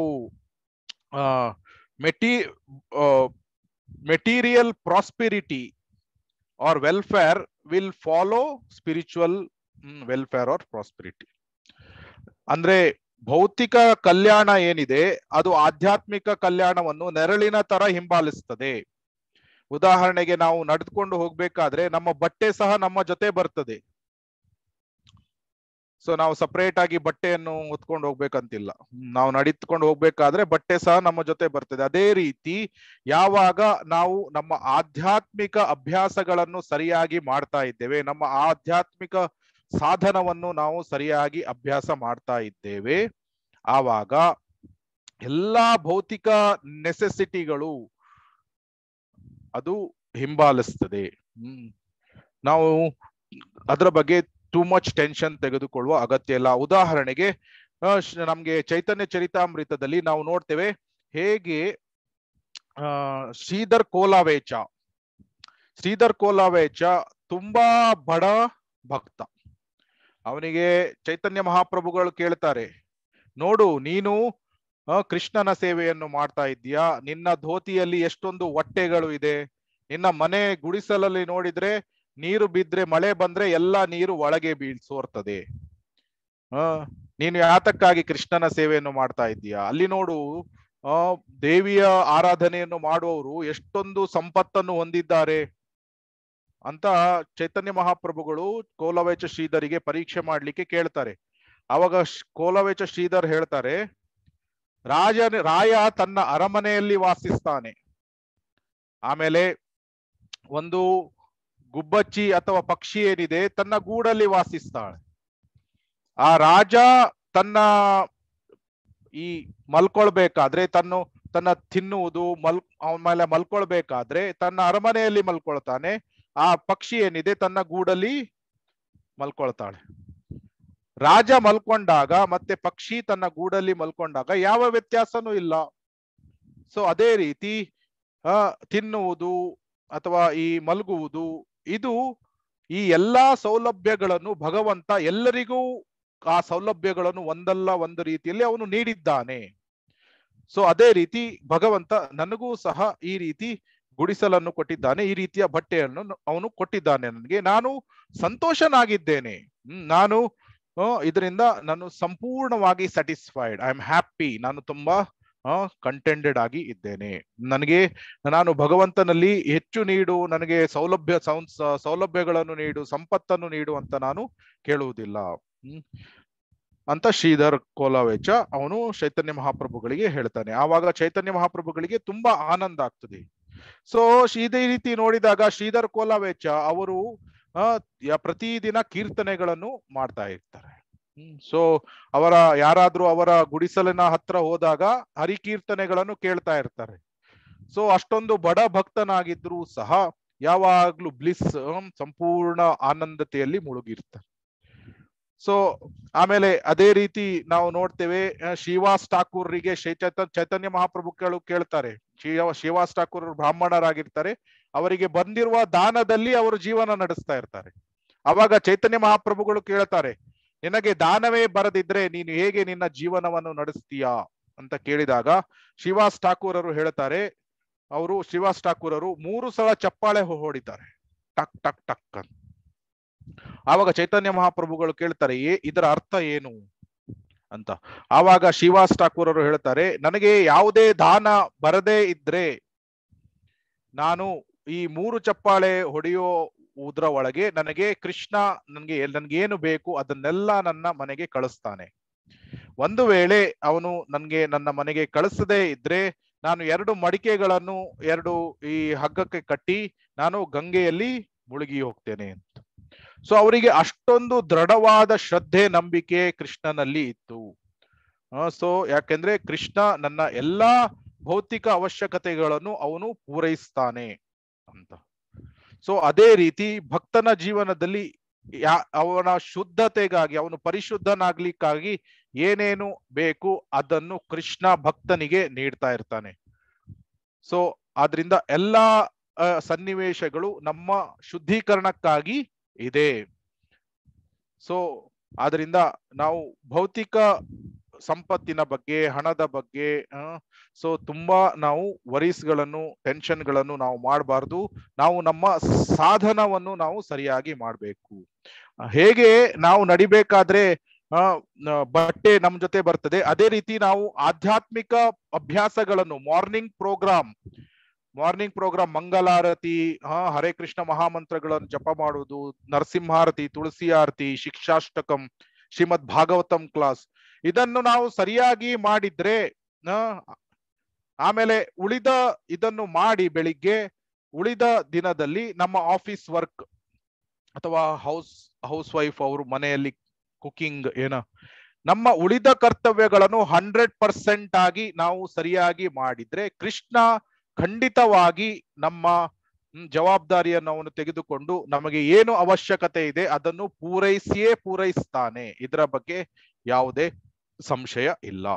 ಸೊ ಆದ್ರಿಂದ ಈ ದೃಢವಾದ ಒಂದು ಶ್ರದ್ಧೆಯನ್ನು ನಾವು ಹೊಂದಿರ್ಬೇಕು. ಇದನ್ನು ನಿಶ್ಚಯಾದ್ ಅಂತ ಹೇಳ್ತಾರೆ. ಸೊ ನಿಶ್ಚಯಾದ್ ಧೈರ್ಯಾದ್. ಸೊ ಇದನ್ನು ನಾವು ಸ್ಟ್ರಾಂಗ್ ಆಗಿ ನಾವು ಅದನ್ನು ಕಲ್ಟಿವೇಟ್ ಮಾಡಿಕೊಂಡು ನಾವು ಭಕ್ತಿ ಸೇವೆಯಲ್ಲಿ ಮುಂದುವರ್ಕೊಂಡು ಹೋಗ್ಬೇಕು. ಸೊ ನಮಗೆ ಕೃಷ್ಣನ ಪಾದಕಮಲವನ್ನು ನಾವು ಗಟ್ಟಿಯಾಗಿ ನಾವು ಇಟ್ಕೊಂಡಿರ್ಬೇಕು. ಸೊ ಈ ರೀತಿ ನಾವು ಕೃಷ್ಣನ ಪಾದಕಮಲಗಳನ್ನು ನಾವು ಗಟ್ಟಿಯಾಗಿ ಇಟ್ಕೊಂಡು ಹೋಗ್ತಾ ಇರ್ಬೇಕಾದ್ರೆ ನಮಗೆ ಯಾವ ಅಡಚಣೆಗಳು, ನಮ್ಮ ಜೀವನದಲ್ಲಿ ತುಂಬಾ ಕಷ್ಟಗಳು ಏನೇ ಬಂದ್ರೂ ಸಹ ನಾವು ಅದು ತುಂಬಾ ಹಗುರವಾಗಿ ಅದು ಪಾಸ್ ಆಗಿ ಹೋಗ್ತದೆ. ಸೊ ಆದ್ರಿಂದ ನಾವು ಈ ರೀತಿ ಉತ್ಸಾಹವನ್ನು ಮತ್ತೆ ನಿಶ್ಚಯವನ್ನು ಮತ್ತೆ ಧೈರ್ಯವನ್ನು ನಾವು ಹೊಂದಿರಬೇಕು. ಸೊ ನಮಗೆ ಇನ್ನು ಯಾಕೆ ಕೃಷ್ಣ ಸಿಗ್ತಾ ಇಲ್ಲ? ಉತ್ತರ ಏನು? ಯಾಕೆಂದ್ರೆ ನಮ್ಮಲ್ಲಿ ಇನ್ನೂ ಆ ಶ್ರದ್ಧೆ ಬಂದಿಲ್ಲ. ಸೊ ನಮ್ಮಲ್ಲಿ ಆ ಶ್ರದ್ಧೆ ಕಡಿಮೆ ಇರುವುದರಿಂದ ನಮಗೆ ಇನ್ನೂ ಕೃಷ್ಣ ಸಿಗ್ತಾ ಇಲ್ಲ. ಸೊ ನಾವು ಯಾವಾಗ ಆ ದೃಢವಾದ ಶ್ರದ್ಧೆಯನ್ನು ಹೊಂದಿರ್ತೇವೆ ಸೊ ಆವಾಗ ಕೃಷ್ಣ ಬಂದೇ ಬರ್ತಾನೆ. ಅದಕ್ಕಾಗಿ ಅರ್ಜುನ ಕೇಳ್ತಾನೆ, ಈ ಶ್ಲೋಕದಲ್ಲಿ ನಾವು ನೋಡ್ತಾ ಇದ್ದೇವೆ, ಒಬ್ಬ ಯೋಗಿ ಅವನು ಪತನ ಹೊಂದಿದ್ರೆ ಅವನಿಗೆ ಏನಾಗ್ತದೆ ಅಂತ. ಆವಾಗ ಕೃಷ್ಣ ಹೇಳ್ತಾನೆ, ಪ್ರಾಪ್ಯ ಪುಣ್ಯಕೃತಂ ಲೋಕಾನ್ ಉಷಿತ್ವಾ ಶಾಶ್ವತಿ ಸ್ಮಮಃ ಶುಚೀನಾಂ ಶ್ರೀಮತಾಂ ಗೇಹೇ ಯೋಗೋ ಭ್ರಷ್ಟೋ ಅಭಿಜಾಯತೆ. ಏನಾಗ್ತದೆ, ಒಬ್ಬ ಯೋಗಿ ಅವನು ಪತನ ಹೊಂದಿದ್ರೆ ಅವನು ಏನು ಹೆದರ್ಬೇಕಂತಿಲ್ಲ. ಅವನ ಮುಂದಿನ ಜನ್ಮದಲ್ಲಿ ಶುಚೀನಾಂ ಶ್ರೀಮತಾಂ ಗೇಹೆ ಯೋಗೋ ಭ್ರಷ್ಟೋ ಅಭಿಜಾಯತ್. ಒಬ್ನು ಅವನು ಸಂಪೂರ್ಣವಾಗಿ ಯಶಸ್ಸನ್ನು ಹೊಂದ್ಲಿಕ್ಕೆ ಆಗ್ಲಿಲ್ಲ ಈ ಜೀವನದಲ್ಲಿ, ಅವನಿಗೆ ಏನಾಗ್ತದೆ, ಅವನು ಪ್ರಾಪ್ಯ ಪುಣ್ಯ ಕೃತಂ ಲೋಕಾನ್, ಸ್ವರ್ಗ ಲೋಕಕ್ಕೆ ಹೋಗ್ತಾನೆ. ಯಾತಕ್ಕಾಗಿ? ತನ್ನ ಭೌತಿಕ ಆಸೆಗಳನ್ನು ಪೂರೈಸ್ಲಿಕ್ಕಾಗಿ ಸ್ವರ್ಗ ಲೋಕಕ್ಕೆ ಹೋಗ್ತಾನೆ. ಆಮೇಲೆ ತನ್ನ ಆಸೆಗಳನ್ನು ಪೂರೈಸಿದ ನಂತರ ಮತ್ತೆ ಯಾವ ಜನ್ಮದಲ್ಲಿ ಯಾವ ಕುಟುಂಬದಲ್ಲಿ ಜನಿಸ್ತಾನೆ? ಶುಚೀನಾಂ ಶ್ರೀಮತಾಂ, ಒಬ್ಬ ಬ್ರಾಹ್ಮಣನ ಕುಟುಂಬದಲ್ಲಿ, ಅಥವಾ ಒಬ್ಬ ಶ್ರೀಮಂತ ವ್ಯಕ್ತಿ, ವೈಶ್ಯ, ಶ್ರೀಮಂತ ವ್ಯಾಪಾರಿ, ಅವನ ಕುಟುಂಬದಲ್ಲಿ ಜನಿಸ್ತಾನೆ. ಆವಾಗ ಏನಾಗ್ತದೆ, ಆವಾಗ ಅವನಿಗೆ ತನ್ನ ಕೃಷ್ಣ ಪ್ರಜ್ಞೆಯನ್ನು ಅಭ್ಯಾಸ ಮಾಡಲಿಕ್ಕೆ ತುಂಬಾ ಸುಲಭ ಆಗ್ತದೆ.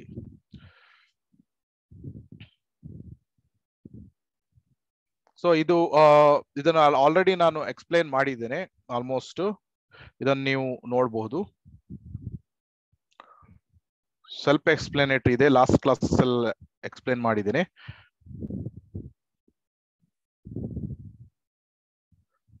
ಸೊ ಇದನ್ನೇ ಈಗ ಜಸ್ಟ್ ಎಕ್ಸ್ಪ್ಲೇನ್ ಮಾಡಿದ್ದು. ಈಗ ಉತ್ಸಾಹ ನಿಶ್ಚಯ ಧೈರ್ಯವನ್ನು ನಾವು ಹೊಂದಿದ್ರೆ ನಾವು ಸ್ಲೋಲಿ ಕಿಂಗ್ಡಮ್ ಆಫ್ ಗಾಡ್, ಮರಳಿ ಭಗವದ್ಧಾಮಕ್ಕೆ ನಾವು ಹೋಗ್ತೇವೆ. ಸ್ಟೆಪ್ ಬೈ ಸ್ಟೆಪ್ ನಾವು ಹತ್ಕೊಂಡು ರಾಧಾಕೃಷ್ಣರ ಧಾಮಕ್ಕೆ ನಾವು ಹೋಗ್ತೇವೆ. ಅದೇ ಒಬ್ಬನು ಆ ಉತ್ಸಾಹ ನಿಶ್ಚಯ ಧೈರ್ಯವನ್ನು ಹೊಂದದೆ ಅವನು ತಪ್ಪು ಮಾರ್ಗಗಳನ್ನು ಹೊಂದಿದ್ರೆ, ಸಹಜೀಯತೆ ಈ ರೀತಿಯ ತಪ್ಪು ಮಾರ್ಗಗಳನ್ನು ಹೊಂದಿದ್ರೆ ಅವನು ಫಾಲ್ ಡೌನ್ ಆಗ್ತಾನೆ, ಪತನವನ್ನು ಅವನು ಹೊಂದುತ್ತಾನೆ. ಸೊ ಇದನ್ನು ನಾವು ನೋಡಿದ್ವಿ, ಪ್ರಾಪ್ಯ ಪುಣ್ಯ ಕೃತಂ ಲೋಕಾನ್, ಸೊ ಶುಚೀನಾಂ ಶ್ರೀಮತಾಂ ಗೇಹೆ. ಸೊ ಇಲ್ಲಿ ನಾವು ನೋಡ್ತಾ ಇದ್ದೇವೆ, ಅವರು ಆ ಬ್ರಾಹ್ಮಣ ಏನು ರಾಮಾಯಣ ಹೇಳ್ತಾ ಇದ್ದಾನೆ, ಅವನ ಮಗ ಅವನು ಪ್ರಸಾದ ಹಾನರ್ ಮಾಡ್ಲಿಕ್ಕೆ ಮಂತ್ರಗಳನ್ನು ಹೇಳ್ತಾ ಇದ್ದಾನೆ. ಈ ರೀತಿಯ ಒಂದು ಜನ್ಮ ಸಿಗ್ತದೆ. ಆಮೇಲೆ ಇದು ಸ್ವಲ್ಪ ಅಭ್ಯಾಸ ಮಾಡಿ ಅವನು ಪತನ ಹೊಂದಿದ್ರೆ. ಆದ್ರೆ ಒಬ್ಬನು ದೀರ್ಘ ಸಮಯದ ಕಾಲ ಭಕ್ತಿ ಸೇವೆಯನ್ನು ಅಭ್ಯಾಸ ಮಾಡಿ ಆಮೇಲೆ ಪತನವನ್ನು ಹೊಂದಿದ್ರೆ ಏನಾಗ್ತದೆ ಅಂದ್ರೆ, ಉದಾಹರಣೆಗೆ 80% ಮುಗಿಸಿದ, 90% ಮುಗಿಸಿದಾನೆ, ಅವನದೇನಾಗ್ತದೆ? ಅಥವಾ ಯೋಗಿನಾಮೇವ ಕುಲೇ ಭವತಿ ಧೀಮತಾಂ ಏತದ್ದಿ ದುರ್ಲಭತರಂ ಲೋಕೆ ಜನ್ಮ ಯದಿಶಂ. ತುಂಬಾ ಆಫ್ಟರ್ ಲಾಂಗ್ ಪ್ರಾಕ್ಟೀಸ್, ತುಂಬಾ ಅಭ್ಯಾಸ ಮಾಡಿದ ನಂತರ ಅವನ ತನ್ನ ಜೀವನದಲ್ಲಿ ಅವನು ಸಾಯುವ ಸಮಯದಲ್ಲಿ ಸಂಪೂರ್ಣ ಪರಿಪೂರ್ಣತೆಯನ್ನು ಹೊಂದಲಿಕ್ಕಾಗದೇ ಇದ್ರೆ ಅವನಿಗೆ ಮುಂದಿನ ಜನ್ಮದಲ್ಲಿ ಭಕ್ತನ ಕುಟುಂಬದಲ್ಲಿ ಜನ್ಮ ಸಿಗ್ತದೆ. ಹೇಗೆ ಶಿಲಾ ಪ್ರಭುಪಾದರು ಉದಾಹರಣೆ ಕೊಡ್ತಾರೆ, ಅವರದ್ದೇ ಉದಾಹರಣೆ ಕೊಡ್ತಾರೆ, ಆಮೇಲೆ ಅವರ ಗುರುಗಳ ಉದಾಹರಣೆ ಕೊಡ್ತಾರೆ, ಎಲ್ಲಿ ಅವರು ಭಕ್ತರ ಕುಟುಂಬದಲ್ಲಿ ಜನ್ಮ ಸಿಕ್ತು. ಸೊ ಆಮೇಲೆ ಅವರು ಸಣ್ಣ ಪ್ರಾಯದಿಂದನೇ ಭಕ್ತಿ ಸೇವೆಯನ್ನು ಅಭ್ಯಾಸ ಮಾಡಿ ಉಳಿದ ಪಾಠನು ಅವರು ಮುಗಿಸಿ ಶುದ್ಧ ಭಕ್ತರಾಗಿ ಮರಳಿ ಭಗವದ್ಧಾಮಕ್ಕೆ ಹೋಗ್ತಾರೆ. ಸೊ ಈವನ್ ನಾವು ನೋಡ್ತೇವೆ, ಜಡ ಭರತನ ಕತೆ ನಮ್ಗೆ ಗೊತ್ತಿದೆ. ಹೇಗೆ ಅವನು ಭಾವ ಸ್ಟೇಜ್ ಅಲ್ಲಿ ಇದ್ದು ಅವನು ಮತ್ತೆ ಜಿಂಕೆಯಾಗಿ ಮರಳಿ ಮತ್ತೆ ನೆಕ್ಸ್ಟ್ ಮುಂದಿನ ಜನ್ಮದಲ್ಲಿ ಹುಟ್ಟಿದ. ಆದ್ರೆ ಅವನಿಗೆ ಜಿಂಕೆಯಾದ್ರೂ ಸಹ ಅವನಿಗೆ ಆ ನೆನಪು ಇತ್ತು. ಆಮೇಲೆ ಅದನ್ನ ಮುಂದಿನ ಜನ್ಮದಲ್ಲಿ ಜಡಭರತ ಆಗಿ ಮತ್ತೆ ಅವನು ಮರಳಿ ಭಗವದ್ಧಾಮಕ್ಕೆ ಹೋಗ್ತಾನೆ. ಆದ್ರಿಂದ ಭಕ್ತಿ ಸೇವೆಯಲ್ಲಿ ಯಾರು ಅಭ್ಯಾಸ ಮಾಡ್ತಾನೆ, ದೇರ್ ಇಸ್ ನೋ ಲಾಸ್, ಏನೂ ಲಾಸ್ ಇಲ್ಲ, ಯಾರು ಹೆದರ್ಬೇಕಾಗಿ ಇಲ್ಲ, ಧೈರ್ಯವನ್ನು ಹೊಂದಿರಬಹುದು. ಸೊ ಈವನ್ ನಾವು ಈ ಜನ್ಮದಲ್ಲಿ ನಾವು ಯಶಸ್ಸನ್ನು ಹೊಂದಲಿಕ್ಕಾಗದಿದ್ರು ಸಹ ಮುಂದಿನ ಜನ್ಮದಲ್ಲಿ ನಾವು ಕಂಟಿನ್ಯೂ ಮಾಡಿಕೊಂಡು ನಮಗೆ ಖಂಡಿತವಾಗಿ ಯಶಸ್ಸು ಕೃಷ್ಣ ನೀಡಿಯೇ ನೀಡ್ತಾನೆ. ಇದಕ್ಕೆ ಶೀಲ ಪ್ರಭುಪಾದರು ಆಶ್ವಾಸನೆಯನ್ನು ನೀಡ್ತಾರೆ. ಅದರಿಂದ we should be confident. So ಉತ್ಸಾಹ ನಿಶ್ಚಯ ಧೈರ್ಯವನ್ನು ನಾವು ಹೊಂದಿರಬೇಕು. ಇದನ್ನ ನಾನು ಇದನ್ನೇ ಎಕ್ಸ್ಪ್ಲೇನ್ ಮಾಡಿರೋದು. ಸೊ ಏತದ್ ದಿ ದುರ್ಲಭತರಂ. ಸೊ ಅಂತಹ ಭಕ್ತನ ಕುಟುಂಬದಲ್ಲಿ ಜನ್ಮ ಸಿಗುವುದು ಇದು ತುಂಬಾ ತುಂಬಾ ವಿರಳವಾದ ಒಂದು ಜನ್ಮ. ಸೊ ಇಲ್ಲಿ ಯಾರ್ಯಾರು ಈಗ ಪ್ರವಚನ ಇದು ಉಪನ್ಯಾಸವನ್ನು ಕೇಳ್ತಾ ಇದ್ದೇವೆ, ನಾವು ಹಿಂದಿನ ಜನ್ಮದಲ್ಲಿ ಒಂದಲ್ಲ ಒಂದು ರೀತಿಯಲ್ಲಿ ಏನೋ ಅಭ್ಯಾಸಗಳನ್ನು ನಾವು ಮಾಡಿರ್ತೇವೆ. ಅದರಿಂದ ಅದನ್ನು ಕಂಟಿನ್ಯೂ ಮಾಡ್ಲಿಕ್ಕೆ ಈಗ ನಮಗೆ ಒಂದು ಅವಕಾಶವನ್ನು ಭಗವಂತ ನೀಡಿದ್ದಾನೆ. ಇದನ್ನು ಸಂಪೂರ್ಣವಾಗಿ ನಾವು ಉಪಯೋಗಿಸಿಕೊಂಡು ಮನುಷ್ಯ ಜನ್ಮವನ್ನು ಸಾರ್ಥಕ ಮಾಡ್ಕೊಳ್ಬೇಕು. ಇದೇ ಜನ್ಮದಲ್ಲಿ ನಾವು ಮರಳಿ ಭಗವದ್ಧಾಮಕ್ಕೆ ಹೋಗುವ ಪ್ರಯತ್ನವನ್ನು ನಾವು ಮಾಡಬೇಕು.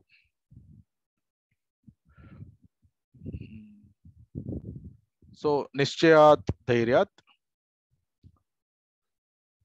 ಈ ಶ್ಲೋಕಗಳು ಎಲ್ಲ ಇದೆ. ಈ PDF ನಾನು ಕಳಿಸ್ತೇನೆ. ಸೊ ಇದನ್ನು ನೀವು ಓದ್ಕೊಳ್ಬಹುದು. ಸೊ ಇದು ಈ ರೀತಿ ನಾವು ಅಭ್ಯಾಸ ಮಾಡಿದಾಗ ಏನಾಗ್ತದೆ, ಎಲ್ಲ ಆಸ್ಪಿಷಿಯಸ್ನೆಸ್, ಶುಭಕರವಾದ ವಿಷಯಗಳು ನಮ್ಗೆ ಸಿಗ್ತದೆ. ಅದು ಯಾವ ತರದ್ದು? ಶುಭದ ಯಾವ್ದದು? ಸರ್ವ ಜಾಗತಂ ಪ್ರೇರಣ, ಆಮೇಲೆ ಅನುರಕ್ತ, ಸೊ ಆಮೇಲೆ ಸುಖಂ. ಈ ರೀತಿ ನಮ್ಗೆ 4 ಪ್ರಯೋಜನಗಳು ನಮ್ಗೆ ಸಿಗ್ತದೆ ಭಕ್ತಿ ಸೇವೆಯಲ್ಲಿ ನಾವು ಅಭ್ಯಾಸವನ್ನು ಉತ್ಸಾಹ, ನಿಶ್ಚಯ, ಧೈರ್ಯದಿಂದ ನಾವು ಮಾಡಿದಾಗ. ಆಮೇಲೆ ಜಾರ್ಖಂಡ ಫಾರೆಸ್ಟ್ ಅಲ್ಲಿ ನಮ್ಗೆ ಗೊತ್ತು ಹೇಗೆ ಶ್ರೀ ಚೈತನ್ಯ ಮಹಾಪ್ರಭುಗಳು ಹುಲಿ, ಮಂಗ, ಜಿಂಕೆ ಎಲ್ಲವನ್ನು ಅವರು ಹರೇ ಕೃಷ್ಣ ಮಹಾಮಂತ್ರ ಹಾಡುವ ಹಾಗೆ, ನೃತ್ಯ ಮಾಡುವ ಹಾಗೆ ಅವರು ಪ್ರೇರೇಪಿಸಿದ್ರು. ಸೊ ಈ 4 ಕ್ವಾಲಿಟಿಗಳ ಬಗ್ಗೆ ಇಲ್ಲಿ ವಿವರಿಸಿದ್ದಾರೆ. ಒಬ್ನು ಸದ್ಗುಣಗಳನ್ನು ಬೆಳೆಸ್ಕೊಳ್ತಾನೆ. ಉದಾಹರಣೆಗೆ ಯುವ ಅವಸ್ಥೆಯಲ್ಲಿಯೇ ಯಾರೂ ಸಹ ಈ ಅನೈತಿಕ ಲೈಂಗಿಕತೆ, ಗ್ಯಾಂಬ್ಲಿಂಗ್ ಅಥವಾ ಮಾಂಸಾಹಾರ ಭಕ್ಷಣೆ ಇದಕ್ಕೆ ಒಳಗಾಗುವುದಿಲ್ಲ. ಅವರು ತಮ್ಮ ಮನಸ್ಸನ್ನು ನಿಯಂತ್ರಣದಲ್ಲಿ ಇಟ್ಕೊಂಡು ಈ ರೀತಿ ಸ್ಟೂಡೆಂಟ್ ನಾವು ನೋಡ್ತಾ ಇದ್ದೇವೆ ಹೇಗೆ ಅವನು ಭಗವದ್ಗೀತೆಯನ್ನು ಅವನು ಓದ್ತಾ ಇದ್ದಾನೆ. ಯಂಗ್ ಏಜ್ ಅಲ್ಲಿ ಸಹ ಬೇರೆ ವಿಚಲಿತರಾಗುವುದಿಲ್ಲ ಅಷ್ಟು ಸುಲಭವಾಗಿ. ಸದ್ಗುಣಗಳನ್ನು ಅವರು ಬೆಳೆಸಿಕೊಂಡಿರ್ತಾರೆ. ಆದ್ರೆ ಯಾರು ಕೃಷ್ಣ ಪ್ರಜ್ಞೆಯಲ್ಲಿಲ್ಲ ಅವರು ಎಲ್ಲಾ ದುರ್ಗುಣಗಳನ್ನು ಅವರು ಬೆಳೆಸಿಕೊಂಡು ಇರ್ತಾರೆ. ಆಮೇಲೆ ಸುಖಂ, ಸೊ ಭಕ್ತಿ ಸೇವೆಯಲ್ಲಿ ಆನಂದಾಂಬುದಿ ವರ್ಧನಂ ಪ್ರತಿಪದಂ ಪೂರ್ಣ ಅಮೃತ ಸ್ವಾಧನಂ. ನಾವು ಹೆಜ್ಜೆ ಹೆಜ್ಜೆಯಲ್ಲಿ ನಮಗೆ ಆನಂದ ವೃದ್ಧಿ ಆಗ್ತಾ ಹೋಗ್ತದೆ. ಆಮೇಲೆ ಪ್ರತಿ ಹೆಜ್ಜೆಯಲ್ಲಿ ನಮಗೆ ಅಮೃತ ಆಸ್ವಾದನೆ ಮಾಡಿದಂತ ಅನುಭವ ಕ್ರಮೇಣವಾಗಿ ನಮ್ಗೆ ಶುದ್ಧರಾಗ್ತಾ ಹೋದ ಹಾಗೆ ನಮ್ಗೆ ಆ ಸುಖ ಅಂದ್ರೆ ಸುಪೀರಿಯರ್ ಹ್ಯಾಪಿನೆಸ್, ಆಧ್ಯಾತ್ಮಿಕ ಹ್ಯಾಪಿನೆಸ್ ನಮ್ಗೆ ಸಿಗ್ತದೆ. ಅದು ಭಗವಂತನ ಕೃಪೆಯಿಂದ ನಮಗೆ ಸಿಗ್ತದೆ.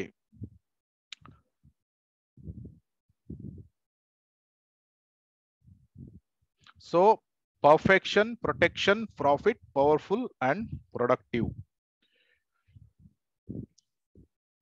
ಸೊ ಪ್ರೊಟೆಕ್ಷನ್ ಬಗ್ಗೆ ನಾವು ಹೇಳಿದ್ವಿ. ಅವಶ್ಯ ರಕ್ಷಿಬೆ ಕೃಷ್ಣ ಮತ್ತೆ ನೇಹಾ ವಿಕ್ರಮ ನಾಶೋಸ್ತಿ. ಈ ಶ್ಲೋಕಗಳ ಬಗ್ಗೆ ನಮ್ಗೆ ಕಾನ್ಫಿಡೆನ್ಸ್ ಇರಬೇಕು, ದೃಢವಾದ ನಂಬಿಕೆ ಇರಬೇಕು. ಆಮೇಲೆ ಈ ಭಕ್ತಿ ಮಾರ್ಗ ಏನಿದೆ ಇದು ತುಂಬಾ ಪೊಟೆಂಟ್, ಪವರ್ಫುಲ್ ಮೆಥಡ್ ಇದೆ. ಸವೈ ಪುಂಸಾಂ ಪರೋ ಧರ್ಮೋ ಯಥೋ ಭಕ್ತಿರ್ ಅಧೋಕ್ಷಜೆ ಅಹೇತುಕಿ ಅಪ್ರತಿಹತ ಯಯಾತ್ಮ ಸುಪ್ರಸೀದತಿ. ಸೊ ಪರೋಧರ್ಮ ಇದು ಅತ್ಯಂತ ಉನ್ನತವಾದ ಧರ್ಮ. ಸೊ ಯಾರು ಇದನ್ನು ವಿದೌಟ್ ಎನಿ ಅಲ್ಟೀರಿಯರ್ ಮೋಟಿವ್ಸ್ ಇದನ್ನು ಅಭ್ಯಾಸ ಮಾಡ್ತಾರೆ, ಸಂಪೂರ್ಣರಾಗಿ ಶುದ್ಧ ಭಕ್ತರಾಗುವುದರಲ್ಲಿ ಯಾವುದೇ ಒಂದು ಸಂದೇಹ ಇಲ್ಲ.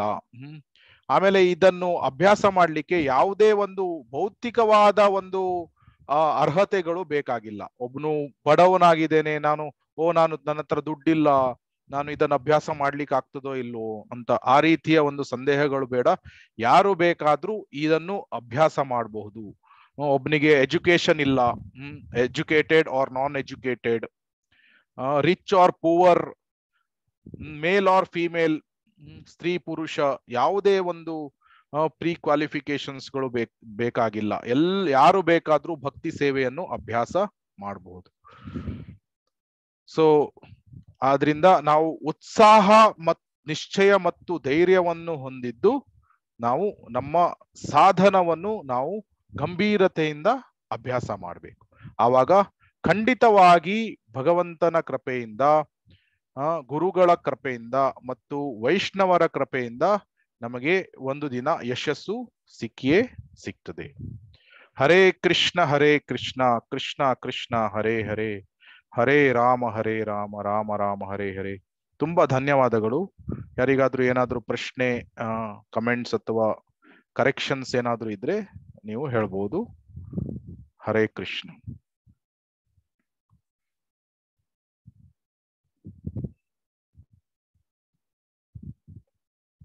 ಹರೇ ಕೃಷ್ಣ ಪ್ರಭು, ದಂಡವತ್ ಪ್ರಣಾಮ್. ತುಂಬಾ ಚೆನ್ನಾಗಿ ಬಂತು ಎಲ್ಲ. ತುಂಬಾ ಡೀಟೇಲ್ ಆಗಿ ತುಂಬಾ ಚೆನ್ನಾಗಿ ಎಕ್ಸ್ಪ್ಲೈನ್ ಮಾಡಿದ್ರಿ ನಮ್ಗೆ. ತುಂಬಾ ಸಂತೋಷ ಆಯ್ತು. ಹರೇ ಕೃಷ್ಣ ಮಾತಾಜಿ. ಹರೇ ಕೃಷ್ಣ ಪ್ರಭುಜಿ, ದಂಡವತ್ ಪ್ರಣಾಮ್. ಹರೇ ಕೃಷ್ಣ ಮಾತಾಜಿ. ಪ್ರಭು, ಈಗ ನೀವು ಕೊನೆಯಲ್ಲಿ ಹೇಳಿದ್ರಿ ಅಲ್ವಾ, ನಾವು ಹೇಗೆ ಪ್ರೇರಣೆ, ಅನುರಕ್ತ, ಉತ್ಸಾಹದಿಂದ 4 ತರ ಅಂತ ತಿಳಿಸಿದ್ರಿ ನೀವು. ಒಂದು ಸದ್ಗುಣ, ಸುಖಮು, ರಕ್ಷಣೆ, ಇನ್ನೊಂದು ಯಾವುದು ಪ್ರಭುಜಿ?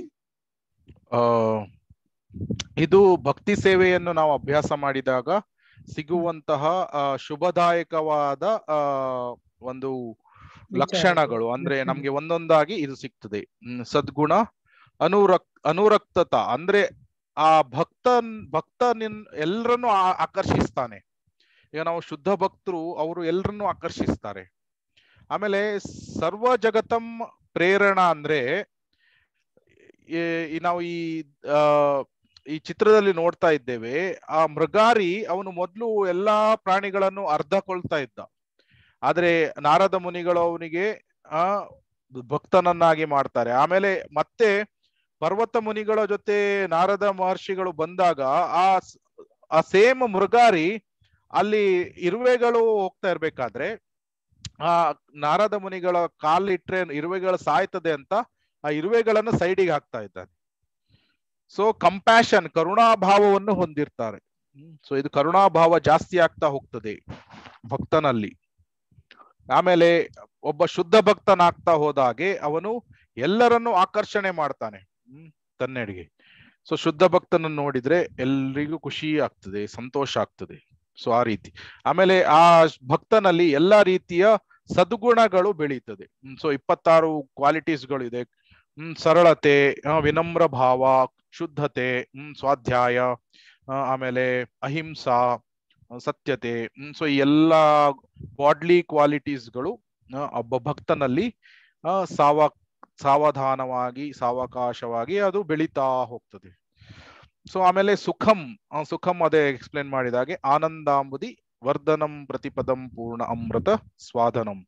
ಹೆಜ್ಜೆ ಹೆಜ್ಜೆಯಲ್ಲಿ ನಾವು ಶುದ್ಧರಾಗ್ತಾ ಹೋದಾಗೆ ನಮ್ಮ ಆಧ್ಯಾತ್ಮಿಕ ಸಂತೋಷ ಆಂತರಿಕವಾಗಿ, ಎಕ್ಸ್ಟರ್ನಲಿ ಅಲ್ಲ, ಬಾಹ್ಯವಾಗಿ ಅಲ್ಲ, ಇನ್ಸೈಡ್ ದ ಹಾರ್ಟ್ ನಮಗೆ ಆನಂದ ವೃದ್ಧಿ ಆಗ್ತಾ ಹೋಗ್ತದೆ. ಆವಾಗ ಏನಾಗ್ತದೆ? ಬ್ರಹ್ಮಭೂತ ಪ್ರಸನ್ನಾತ್ಮ ನ ಶೋಚತಿ ನ ಕಾಂಕ್ಷತಿ.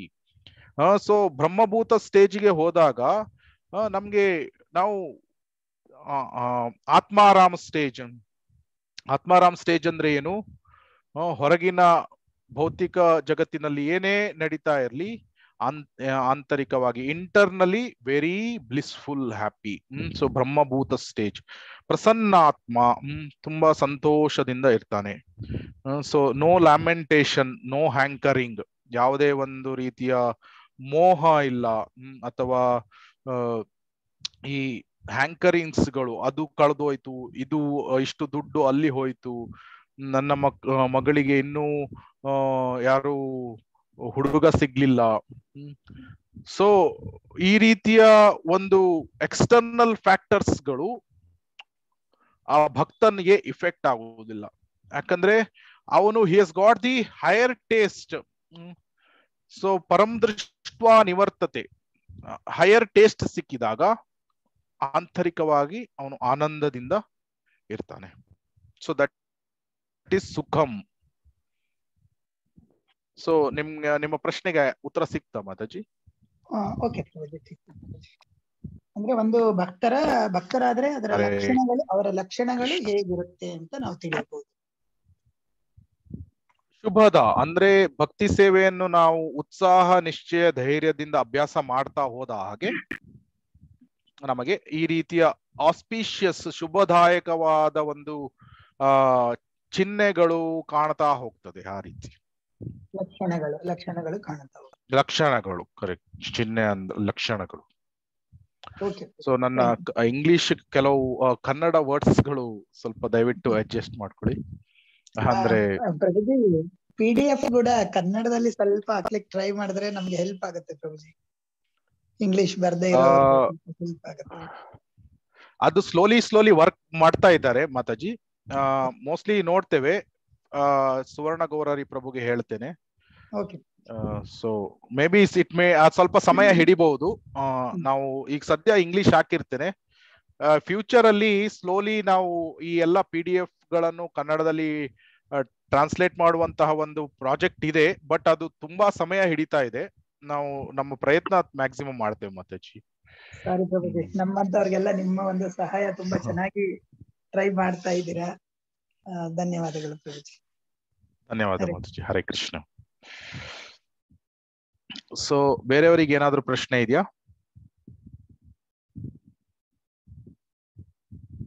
ಸೊ ಮುಂದಿನ ಕ್ಲಾಸ್ ಅಲ್ಲಿ ತತ್ತತ್ ಕರ್ಮ ಪ್ರವರ್ತನಾತ್ ಇದನ್ನು ನೋಡೋಣ. ಹರೇ ಕೃಷ್ಣ ಪ್ರಭುಜಿ, ದಂಡವತ್ ಪ್ರಣಾಮಗಳು. ಹರೇ ಕೃಷ್ಣ ಮಾತಾಜಿ. ದಯವಿಟ್ಟು ನಿಮ್ಮ ಹೆಸರು ಮೊದಲು ಹೇಳ್ತೀರಾ? ನನ್ಗೆ ಅಂದ್ರೆ ಯಾರು ಅಂತ ಗೊತ್ತಾಗ್ತಾ ಇಲ್ಲ. ನನ್ನ ಹೆಸರು ರಾಧಾ. ಹಾ ರಾಧಾ ಮಾತಾಜಿ ಹೇಳಿ. ಗುರುಜಿ, ಈಗ ಆಧ್ಯಾತ್ಮಿಕದಲ್ಲಿ ನಮ್ಗೆ ಮಧ್ಯದಲ್ಲಿ ಇದೆಲ್ಲ ಸಿಕ್ಕಿದೆ. ನಾವು ನಿಮ್ದು ಡಿಸ್ಟರ್ಬೆನ್ಸ್ ಇದೆ ಮಾತಾಜಿ, ಸ್ವಲ್ಪ ಸರಿಯಾಗಿ ಕೇಳಿಸ್ತಾ ಇಲ್ಲ. ಸೊ ಬೇರೆಯವ್ರಿಗೆ ಕೇಳಿಸ್ತಾ ಇದೆಯಾ ಅಥವಾ ನನ್ನ ಇಂಟರ್ನೆಟ್ ಅಲ್ಲಿ ಪ್ರಾಬ್ಲಮ್ ಇದೆಯಾ? ಬೇರೆಯವ್ರಿಗೆ ಕೇಳಿಸ್ತಾ ಇದೆಯಾ?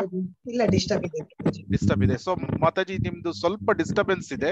ಸ್ವಲ್ಪ ಪ್ಲೇಸ್ ಚೇಂಜ್ ಮಾಡ್ತೀರಾ ದಯವಿಟ್ಟು, ಅಥವಾ ಎಲ್ಲಿ ಕನೆಕ್ಷನ್ ಇದೆ ಅಲ್ಲಿ ಬರ್ತೀರಾ ಸ್ವಲ್ಪ, ಅಥವಾ ನಿಮ್ದು ಹೆಡ್ ಇದನ್ನ ಸರಿಯಾಗಿ ಕೂರಿಸ್ಕೊಳ್ಳಿ. ಅದು ಮೋಸ್ಟ್ಲಿ ನಿಮ್ದು ಇದರಿಂದ ಕನೆಕ್ಷನ್ ಪ್ರಾಬ್ಲಮ್ ಅಥವಾ ಹೆಡ್ಸೆಟ್ ಪ್ರಾಬ್ಲಮ್ ನೋಡ್ಕೊಳ್ಳಿ. ಹರೇ ಕೃಷ್ಣ ಪ್ರಭುಜಿ. ಹರೇ ಕೃಷ್ಣ ಮಾತಾಜಿ ಹೇಳಿ. ಕೇಳಿಸ್ತಾ ಇದೆಯಾ? ಹೇಳಿ ಮಾತಾಜಿ. ಪ್ರಭುಜಿ, ನಮ್ಗೆ ಈಗ ಭಗವದ್ಗೀತೆ, ಗೀತಾ ರಹಸ್ಯ, ಉಪದೇಶ ಅಮೃತ ಮತ್ತೆ ಭಾಗವತಂ ಇದೆಲ್ಲ ನಮ್ಗೆ ಈಗ ಈ ವಯಸ್ಸಿಗೆ ಸಿಕ್ಕಿದೆ. ಅಂದ್ರೆ ಒಬ್ಬೊಬ್ಬರಿಗೆ ಚಿಕ್ಕ ವಯಸ್ಸಿಗೆ ಸಿಕ್ಕಿದೆ, ಕೆಲವ್ರಿಗೆ ಮಧ್ಯದಲ್ಲಿ ಈ ರೀತಿ. ನಮ್ಗೆ ಪುನರ್ಜನ್ಮ ಇದೆಯಾ ಇಲ್ಲ? ಈಗ ನಾವು ಕೃಷ್ಣ ಪ್ರಜ್ಞೆಯಲ್ಲಿ ಇರೋದ್ರಿಂದ ನಾವು ಆತ್ಮದಲ್ಲಿದ್ದೀವಿ. ನಾವು ಯಾವ್ದ್ರಲ್ಲಿ ಇದ್ದೀವಿ? ಕೃಷ್ಣ ಪ್ರಜ್ಞೆಯಲ್ಲಿ. ಓಕೆ, ಕೃಷ್ಣ ಪ್ರಜ್ಞೆಯಲ್ಲಿ ಸೇವೆ ಮಾಡ್ತಾ ಇದ್ದೀವಿ, ಶ್ರೀಕೃಷ್ಣ ಮಾಡ್ತಾ ಇದ್ದೀವಿ. ಹೌದು. ನಮ್ಗೆ ಈಗ ಮಧ್ಯದಲ್ಲಿ ಈಗ ಸಿಕ್ಕಿರೋದ್ರಿಂದ ಮತ್ತೆ ನಮ್ಗೆ ಪುನರ್ಜನ್ಮದಲ್ಲೂ ಮತ್ತೆ ಇದು ಕಂಟಿನ್ಯೂ ಆಗುತ್ತಾ ಇಲ್ಲ ನಾವು ಇದ್ರಲ್ಲೇ ಕೃಷ್ಣ ಸೇವೆಯಲ್ಲೇ ತೊಡಗಿಸ್ಕೊಂಡಿರೋದ್ರಿಂದ ನಮ್ಗೆ ಇಲ್ಲಿಗೆ ಮುಕ್ತಿನ? ಭಕ್ತಿಯಲ್ಲಿ ಗೋಲ್ ಮತ್ತೆ ಇದು ಸೇಮ್ ಇದೆ. ಅಂದ್ರೆ ನಾವು ಈಗ ನಾವು ಅಭ್ಯಾಸ ಮಾಡ್ತಿರುವುದು ಭಕ್ತಿ ಸೇವೆ. ಆಮೇಲೆ ನಾವು ನಮ್ಮ ಪರಿಪೂರ್ಣತೆ ಪಡೆದ ನಂತರನೂ ಮಾಡುವುದು ಭಕ್ತಿ ಸೇವೆ.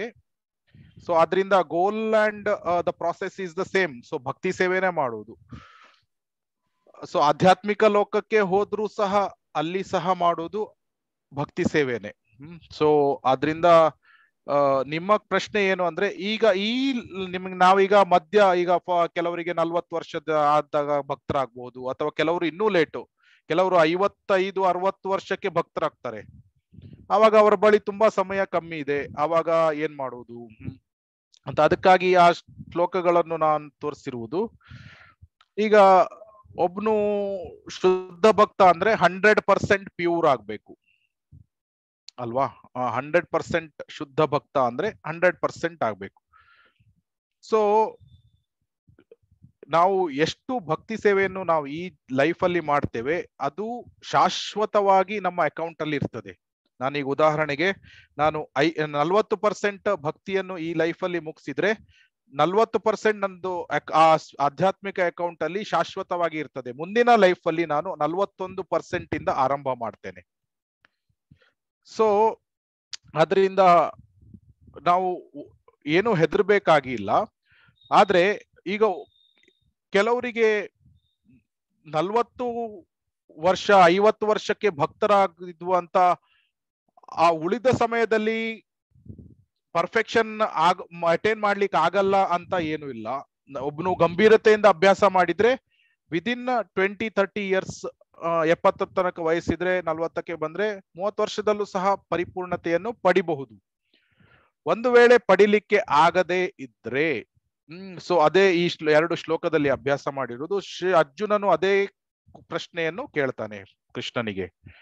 ಒಂದು ವೇಳೆ ಒಬ್ನು ಅಭ್ಯಾಸ ಮಾಡಿದ ಭಕ್ತಿ ಸೇವೆಯನ್ನು ತನ್ನ ಜೀವನದಲ್ಲಿ ಅಭ್ಯಾಸ ಅವನು ಮಾಡಿದ ತುಂಬಾ, ಆದ್ರೆ ಅವನಿಗೆ ಮತ್ತೆ ವೈಕುಂಠ ಧಾಮಕ್ಕೆ, ಆಧ್ಯಾತ್ಮಿಕ ಲೋಕಕ್ಕೆ ಹೋಗ್ಲಿಕ್ಕೆ ಆಗ್ಲಿಲ್ಲ, ಈ ಜನ್ಮದಲ್ಲಿ ಹೋಗ್ಲಿಕ್ಕೆ ಆಗ್ಲಿಲ್ಲ, ಆವಾಗ ಏನಾಗ್ತದೆ? ಅದಕ್ಕೆ ಎರಡು ಶ್ಲೋಕ ಹೇಳ್ತಾನೆ ಕೃಷ್ಣ. 2 ಶ್ಲೋಕ ಯಾಕೆ ಹೇಳ್ತಾನೆ? ಒಂದಂದ್ರೆ ಒಬ್ನು ಸ್ವಲ್ಪವೇ ಅಭ್ಯಾಸ ಮಾಡಿ ಅವನು ಯಶಸ್ಸನ್ನು ಹೊಂದದೇ ಇದ್ರೆ ಏನಾಗ್ತದೆ, ಮತ್ತೆ ಇನ್ನೊಬ್ನು ದೀರ್ಘಕಾಲ ಅಭ್ಯಾಸ ಮಾಡಿ ಅವನಿಗೆ ಯಶಸ್ಸು ಸಿಗದೇ ಇದ್ರೆ ಏನಾಗ್ತದೆ ಅಂತ. 41ನೇ ಶ್ಲೋಕದಲ್ಲಿ ಪ್ರಾಪ್ಯ ಪುಣ್ಯ ಕೃತಂ ಲೋಕಾನ್ ಉಷಿತ್ವ ಶಾಶ್ವತಿ ಶಮಃ ಶುಚೀನಾಂ ಶ್ರೀಮತಾಂ ಗೇಹೆ ಯೋಗ ಭ್ರಷ್ಟೋಭಿಜಾಯತೆ. ಅಂದ್ರೆ ಒಬ್ನು ಸ್ವಲ್ಪ ಅಭ್ಯಾಸ ಮಾಡಿದ, 55ನೇ ವರ್ಷಕ್ಕೆ ಬಂದ, ಕೇವಲ 5 ವರ್ಷ ಅಥವಾ 10 ವರ್ಷ ಮಾತ್ರ ಅಭ್ಯಾಸ ಮಾಡಿದ, ಸ್ವಲ್ಪವೇ ಅಭ್ಯಾಸ ಮಾಡಿದ, 20-30% ಮಾತ್ರ ಕಂಪ್ಲೀಟ್ ಮಾಡಿದ ಅಥವಾ 40% ಕಂಪ್ಲೀಟ್ ಮಾಡಿದ ಅಂತ ಆದ್ರೆ ಅವನಿಗೆ ಏನಾಗ್ತದೆ? ಅವನಿಗೆ ಭೌತಿಕ ಆಸೆಗಳು ಇನ್ನೂ ಇರಬಹುದು. ಆವಾಗ ಅವನು ತನ್ನ ಭೌತಿಕ ಆಸೆಗಳನ್ನು ಪೂರೈಸ್ಲಿಕ್ಕಾಗಿ ಸ್ವರ್ಗ ಲೋಕಕ್ಕೆ ಹೋಗ್ತಾನೆ. ಪ್ರಾಪ್ಯ ಪುಣ್ಯ ಕೃತಂ ಲೋಕಾನ್, ಎಲ್ಲಿ ಪಯಸ್ ಎಂಟಿಟೀಸ್ಗಳು, ಪುಣ್ಯ ಜೀವಿಗಳು ಇರ್ತವೆ, ಅಲ್ಲಿ ಸ್ವರ್ಗ ಲೋಕಕ್ಕೆ ಹೋಗ್ತಾನೆ. ದೇವತೆಗಳು ಇರ್ತಾರೆ ಅಲ್ಲಿ ತನ್ನ ಎಲ್ಲ ಸಂಪೂರ್ಣ ಭೌತಿಕ ಆಸೆಗಳನ್ನು ಅವನು ಪೂರೈಸಿಕೊಳ್ತಾನೆ. ಆ ಪೂರೈಸಿದ ನಂತರ ಮತ್ತೆ ಅವನು ಈ ಭೂಲೋಕಕ್ಕೆ ಬರ್ತಾನೆ. ಭೂಲೋಕಕ್ಕೆ ಎಲ್ಲಿ ಬರ್ತಾನೆ? ಶುಚೀನಾಂ ಶ್ರೀಮತಾಂ ಗೇಹೆ. ಶುಚಿ ಎರಡು ಕುಟುಂಬದಲ್ಲಿ ಬರಬಹುದು. ಒಂದೋ ಅವನು ಬ್ರಾಹ್ಮಣರ ಕುಟುಂಬದಲ್ಲಿ ಜನಿಸ್ತಾನೆ, ಈ ಚಿತ್ರದಲ್ಲಿ ತೋರಿಸಿದಾಗೆ ಬ್ರಾಹ್ಮಣರ ಕುಟುಂಬದಲ್ಲಿ ಜನಿಸ್ತಾನೆ. ಅವಾಗ ಏನಾಗ್ತದೆ ಅವನಿಗೆ? ಅವನ ತಂದೆ ತಾಯಿಗಳು ಒಳ್ಳೆ ಸಂಸ್ಕಾರವನ್ನು ನೀಡ್ತಾರೆ. ಆಮೇಲೆ ಅವನು 30% 40% ಎಲ್ಲಿ ಮುಗಿಸಿದ್ದ 31% ಇಂದ ಅವನು ಮುಂದುವರ್ಸ್ಕೊಂಡು ಹೋಗ್ತಾನೆ. 100% ರೀಚ್ ಆಗ್ಬೇಕಲ್ವಾ ಒಬ್ನು.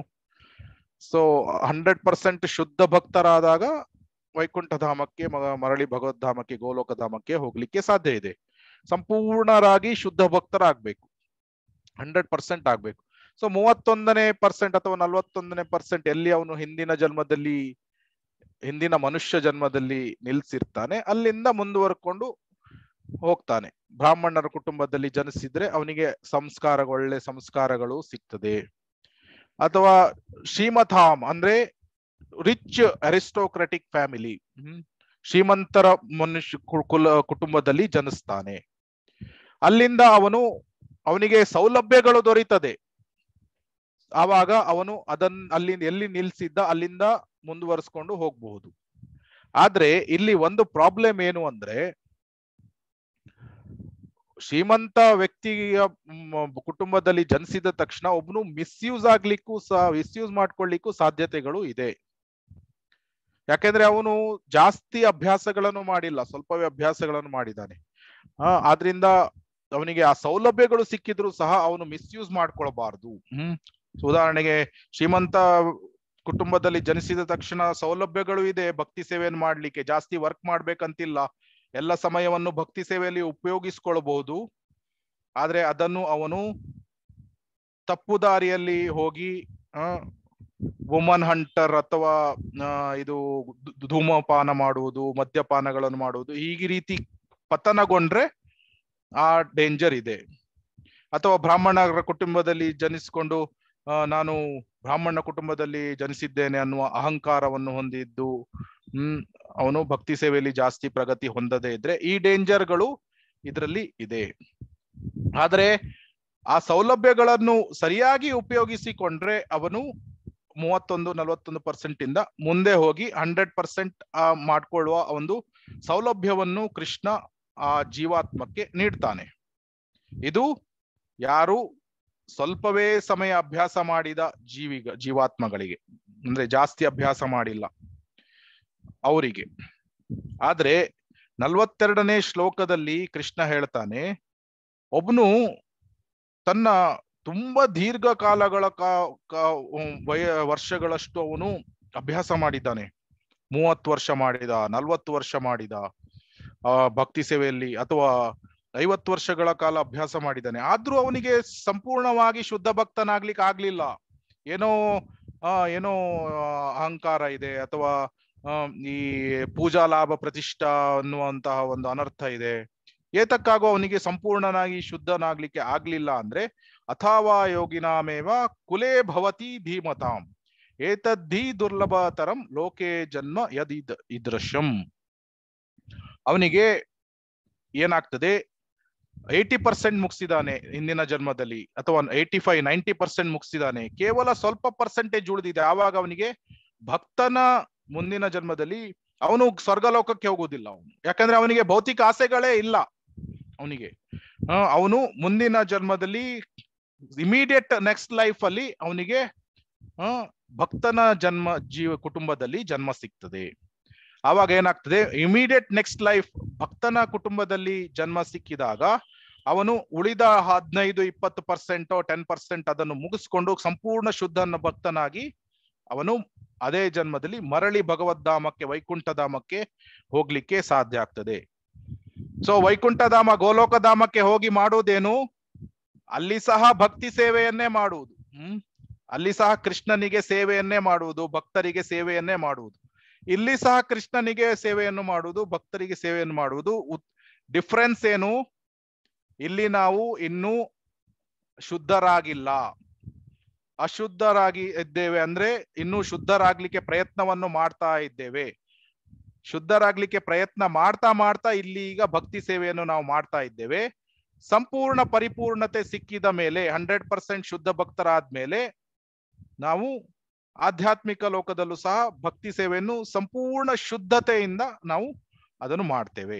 ಯಶೋಧ ಮಾತೆ ಸಹ ಕೃಷ್ಣನಿಗೆ ಸೇವೆಯನ್ನು ಸಲ್ಲಿಸ್ತಾ ಇದ್ದಾಳೆ. ಆದ್ರೆ ಅವಳು ಸೇವೆಯನ್ನು ಸಲ್ಲಿಸ್ಬೇಕಾದ್ರೆ ಕೃಷ್ಣನಿಗೆ ಕೋಲ್ ಹಿಡ್ಕೊಂಡು ಅವಳು ಓಡಿಸ್ಕೊಂಡು ಹೋಗ್ತಾಳೆ. ಅದು ಅವಳ ಸೇವೆ ಕೃಷ್ಣನಿಗೆ. ಸೊ ಅದು ತುಂಬಾ ಹೈಯೆಸ್ಟ್ ಸ್ಟೇಜಸ್ ಅವು. ಸೊ ನಿಮ್ಮ ಪ್ರಶ್ನೆಗೆ ಉತ್ತರ ಸಿಕ್ತಾ ಮಾತಾಜಿ? ಹರೇ ಕೃಷ್ಣ ಪ್ರಭುಜಿ, ದಂಡವತ್ ಪ್ರಣಾಮಗಳು. ತುಂಬಾ ಚೆನ್ನಾಗಿ ತಿಳಿಸ್ಕೊಟ್ರಿ. ಹರೇ ಕೃಷ್ಣ ಮಾತಾಜಿ, ದಂಡವತ್ ಪ್ರಣಾಮ. ನಾವ್ ಇದೆಲ್ಲ ಕೇಳೋದ್ರಿಂದ ಕೃಷ್ಣನ್ ಸೇವೆ ಮಾಡ್ತಾ ಮಾಡ್ತಾ ನಮ್ಮ ಜೀವನದಲ್ಲಿ ಎಷ್ಟೋ ಬದಲಾವಣೆ ಕಾಣ್ತಾ ಇದೆ ಪ್ರಭುಜಿ. ಹರೇ ಕೃಷ್ಣ ಮಂತ್ರ ಹೇಳ್ತಾ ಇದೀವಿ ಬೆಳಗಿನ ಜಾವ ಎದ್ದು, ತುಂಬಾ ಚೆನ್ನಾಗ್ ಅನ್ನಿಸ್ತಾ ಐತೆ. ಹೌದು ಮಾತಾಜಿ, ಅದೇ ಸುಖಂ ಅಂದ್ರೆ ಅದೇ ಮಾತಾಜಿ.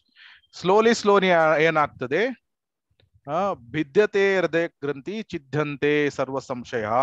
ಸೊ ಸ್ಲೋಲಿ ನಮ್ಮ ಈ ಭೌತಿಕ ಪ್ರಪಂಚಕ್ಕೆ ಇರುವಂತಹ ಈ ಗ್ರಂಥಿಗಳು, ಈ ಸ್ಟ್ರಾಂಗ್ ನಾಟ್ಸ್ ಅಂತ ಹೇಳ್ತಾರೆ, ಅದೆಲ್ಲ ಕಟ್ಟಾದ ಹಾಗೆ ನಮಗೆ ಆನಂದಾಂಬುದಿ ವರ್ಧನಂ, ತುಂಬಾ ಚೆನ್ನಾಗಿ ಅನ್ನಿಸ್ತದೆ.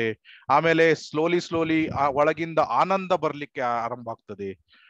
ಸೊ ಆಮೇಲೆ ಎಕ್ಸ್ಟೆಸಿಸ್ಗಳು ಬರ್ಲಿಕ್ಕೆ ಸ್ಟಾರ್ಟ್ ಆಗ್ತದೆ. ಭಾವ ಸ್ಟೇಜ್ ಅಲ್ಲಿ ಎಕ್ಸ್ಟೆಸಿಸ್ಗಳಂದ್ರೆ ಏನು, ನಯನಂ ಗಲದಶ್ರು ಧಾರಯ ವದನಂ ಗದ್ಗದ ರುದ್ದಯಾಗಿರ ಪುಲುಕೈರ್ ನಿಚಿತಂ ವಪುಕ್ಕದ ತವನಾಮ ಗ್ರಹಣೆ ಭವಿಷ್ಯತಿ.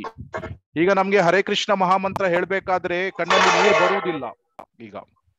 ಆದ್ರೆ ಮುಂದೆ ಒಂದ್ ಸ್ಟೇಜ್ ಬರ್ತದೆ, ಯಾವಾಗ ಹರೇ ಕೃಷ್ಣ ಮಹಾಮಂತ್ರ ಹೇಳ್ಬೇಕಾದ್ರೆ ನಯನಂ ಗಲದಶ್ರುಧಾರಯ, ಕಣ್ಣಲ್ಲಿ ನೀರ್ ಬರ್ತದೆ, ಕೂದಲುಗಳು ಎದ್ದು ನಿಲ್ತದೆ. ಆ ಮುಂದೆ ಅದು ಭಾವ ಸ್ಟೇಜಸ್. ಸೊ ಈ ಉಪದೇಶಾಮೃತ ನಮ್ಮನ್ನು ಕ್ರಮೇಣವಾಗಿ ಅನರ್ಥ ನಿವೃತ್ತಿ ಆ ಸ್ಟೇಜ್ ಇಂದ ಕ್ರಮೇಣವಾಗಿ ನಮ್ಮನ್ನು ಆ ಸ್ಟೇಜಸ್ಗೆ ಕರ್ಕೊಂಡು ಹೋಗ್ತದೆ. ಹರೇ ಕೃಷ್ಣ. ಸೊ ನಮ್ಗೆ ಸ್ಟಾರ್ಟಿಂಗ್ ಅಲ್ಲಿ ತುಂಬಾ ಸಂತೋಷ ಮತ್ತೆ ತುಂಬಾ ಒಂದು ಪೀಸ್ಫುಲ್ ಆ ಫೀಲಿಂಗ್ ಎಲ್ಲ ಆಗ್ತದೆ. So this very nice Mataji, ತುಂಬಾ ಒಳ್ಳೆಯದು. ಹರೇ ಕೃಷ್ಣ. ಬೇರೆ ಯಾರಿಗಾದ್ರೂ ಏನಾದ್ರು ಪ್ರಶ್ನೆ ಇದೆಯಾ? ಹರೇ ಕೃಷ್ಣ ಪ್ರಭುಜಿ, ದಂಡೋತ್ ಪ್ರಣಾಮ್. ತುಂಬಾ ವಿವರಣೆ ಕೊಟ್ಟು ಹೇಳಿದ್ರಿ. ಹಾ, ಕಾಂತಮ್ಮ ಮಾತಾಜಿ, ದಂಡವತ್ ಪ್ರಣಾಮ್ ಮಾತಾಜಿ. ದಂಡೋತ್ ಪ್ರಣಾಮ್. ಪ್ರಣಾಮ್ ಪ್ರಭುಜಿ. ಹೇಳಿ ಮಾತಾಜಿ. ತುಂಬಾ ಚೆನ್ನಾಗಿತ್ತು ಪ್ರಭುಜಿ. ನಾವು ಆಧ್ಯಾತ್ಮಿಕವಾಗಿ ಆ ತರ ಮುಂದುವರಿಬೇಕು, ನಮ್ಮ ನಡವಳಿಕೆ ಹೆಂಗಿರ್ಬೇಕು ಅನ್ನೋದೆಲ್ಲ ತಿಳಿಸ್ಕೊಟ್ರಿ. ನಾವ್ ಆ ಮಟ್ಟಕ್ಕೆ ಯಾವತ್ತು ಹೋಯ್ತೀವೋ. ಕೇಳಿಸ್ತಾ ಇಲ್ಲ ಮಾತಾಜಿ. ನಾವ್ ಆ ತರ ಯಾವತ್ತ ಅವ್ರಂಗೆ ನಾವು ಆಯ್ತೀವಿ ಪ್ರಭುಜಿ. ಅದೇ ಮಾತಾಜಿ, ಸಹನಶೀಲತೆಯನ್ನು ಹೊಂದಿದ್ದು ಮುಂದುವರ್ಕೊಂಡು ಹೋದಾಗ ಭಗವಂತ ಕೃಪೆ ತೋರಿಸ್ತಾನೆ. ಸೊ ಅದೇ ನಾನು ಈ ರಾಧಾ ಮಾತಾಜಿಗೆ ಹೇಳ್ತಾ ಇರೋ ಹಾಗೆ, ನಮಗೂ ಒಂದು ಸ್ಟೇಜ್, ಆ ಸಮಯ ಬರ್ತದೆ ಯಾವಾಗ ನಾವು ಹರೇ ಕೃಷ್ಣ ಮಹಾಮಂತ್ರ ಹಾಡ್ಬೇಕಾದ್ರೆ ನಮಗೂ ಸಹ ಆ ಕಣ್ಣಲ್ಲಿ ಆ ಆನಂದ ಭಾಷ್ಪಗಳು ಬರುವಂತಹ ಸ್ಟೇಜ್ ಬರ್ತದೆ. ಬಟ್ ನಾವು ಧೈರ್ಯವನ್ನು ಉತ್ಸಾಹ ನಿಶ್ಚಯ ಧೈರ್ಯವನ್ನು ನಾವು ಹೊಂದಿದ್ದು ಮುಂದುವರ್ಕೊಂಡು ಹೋಗ್ಬೇಕು.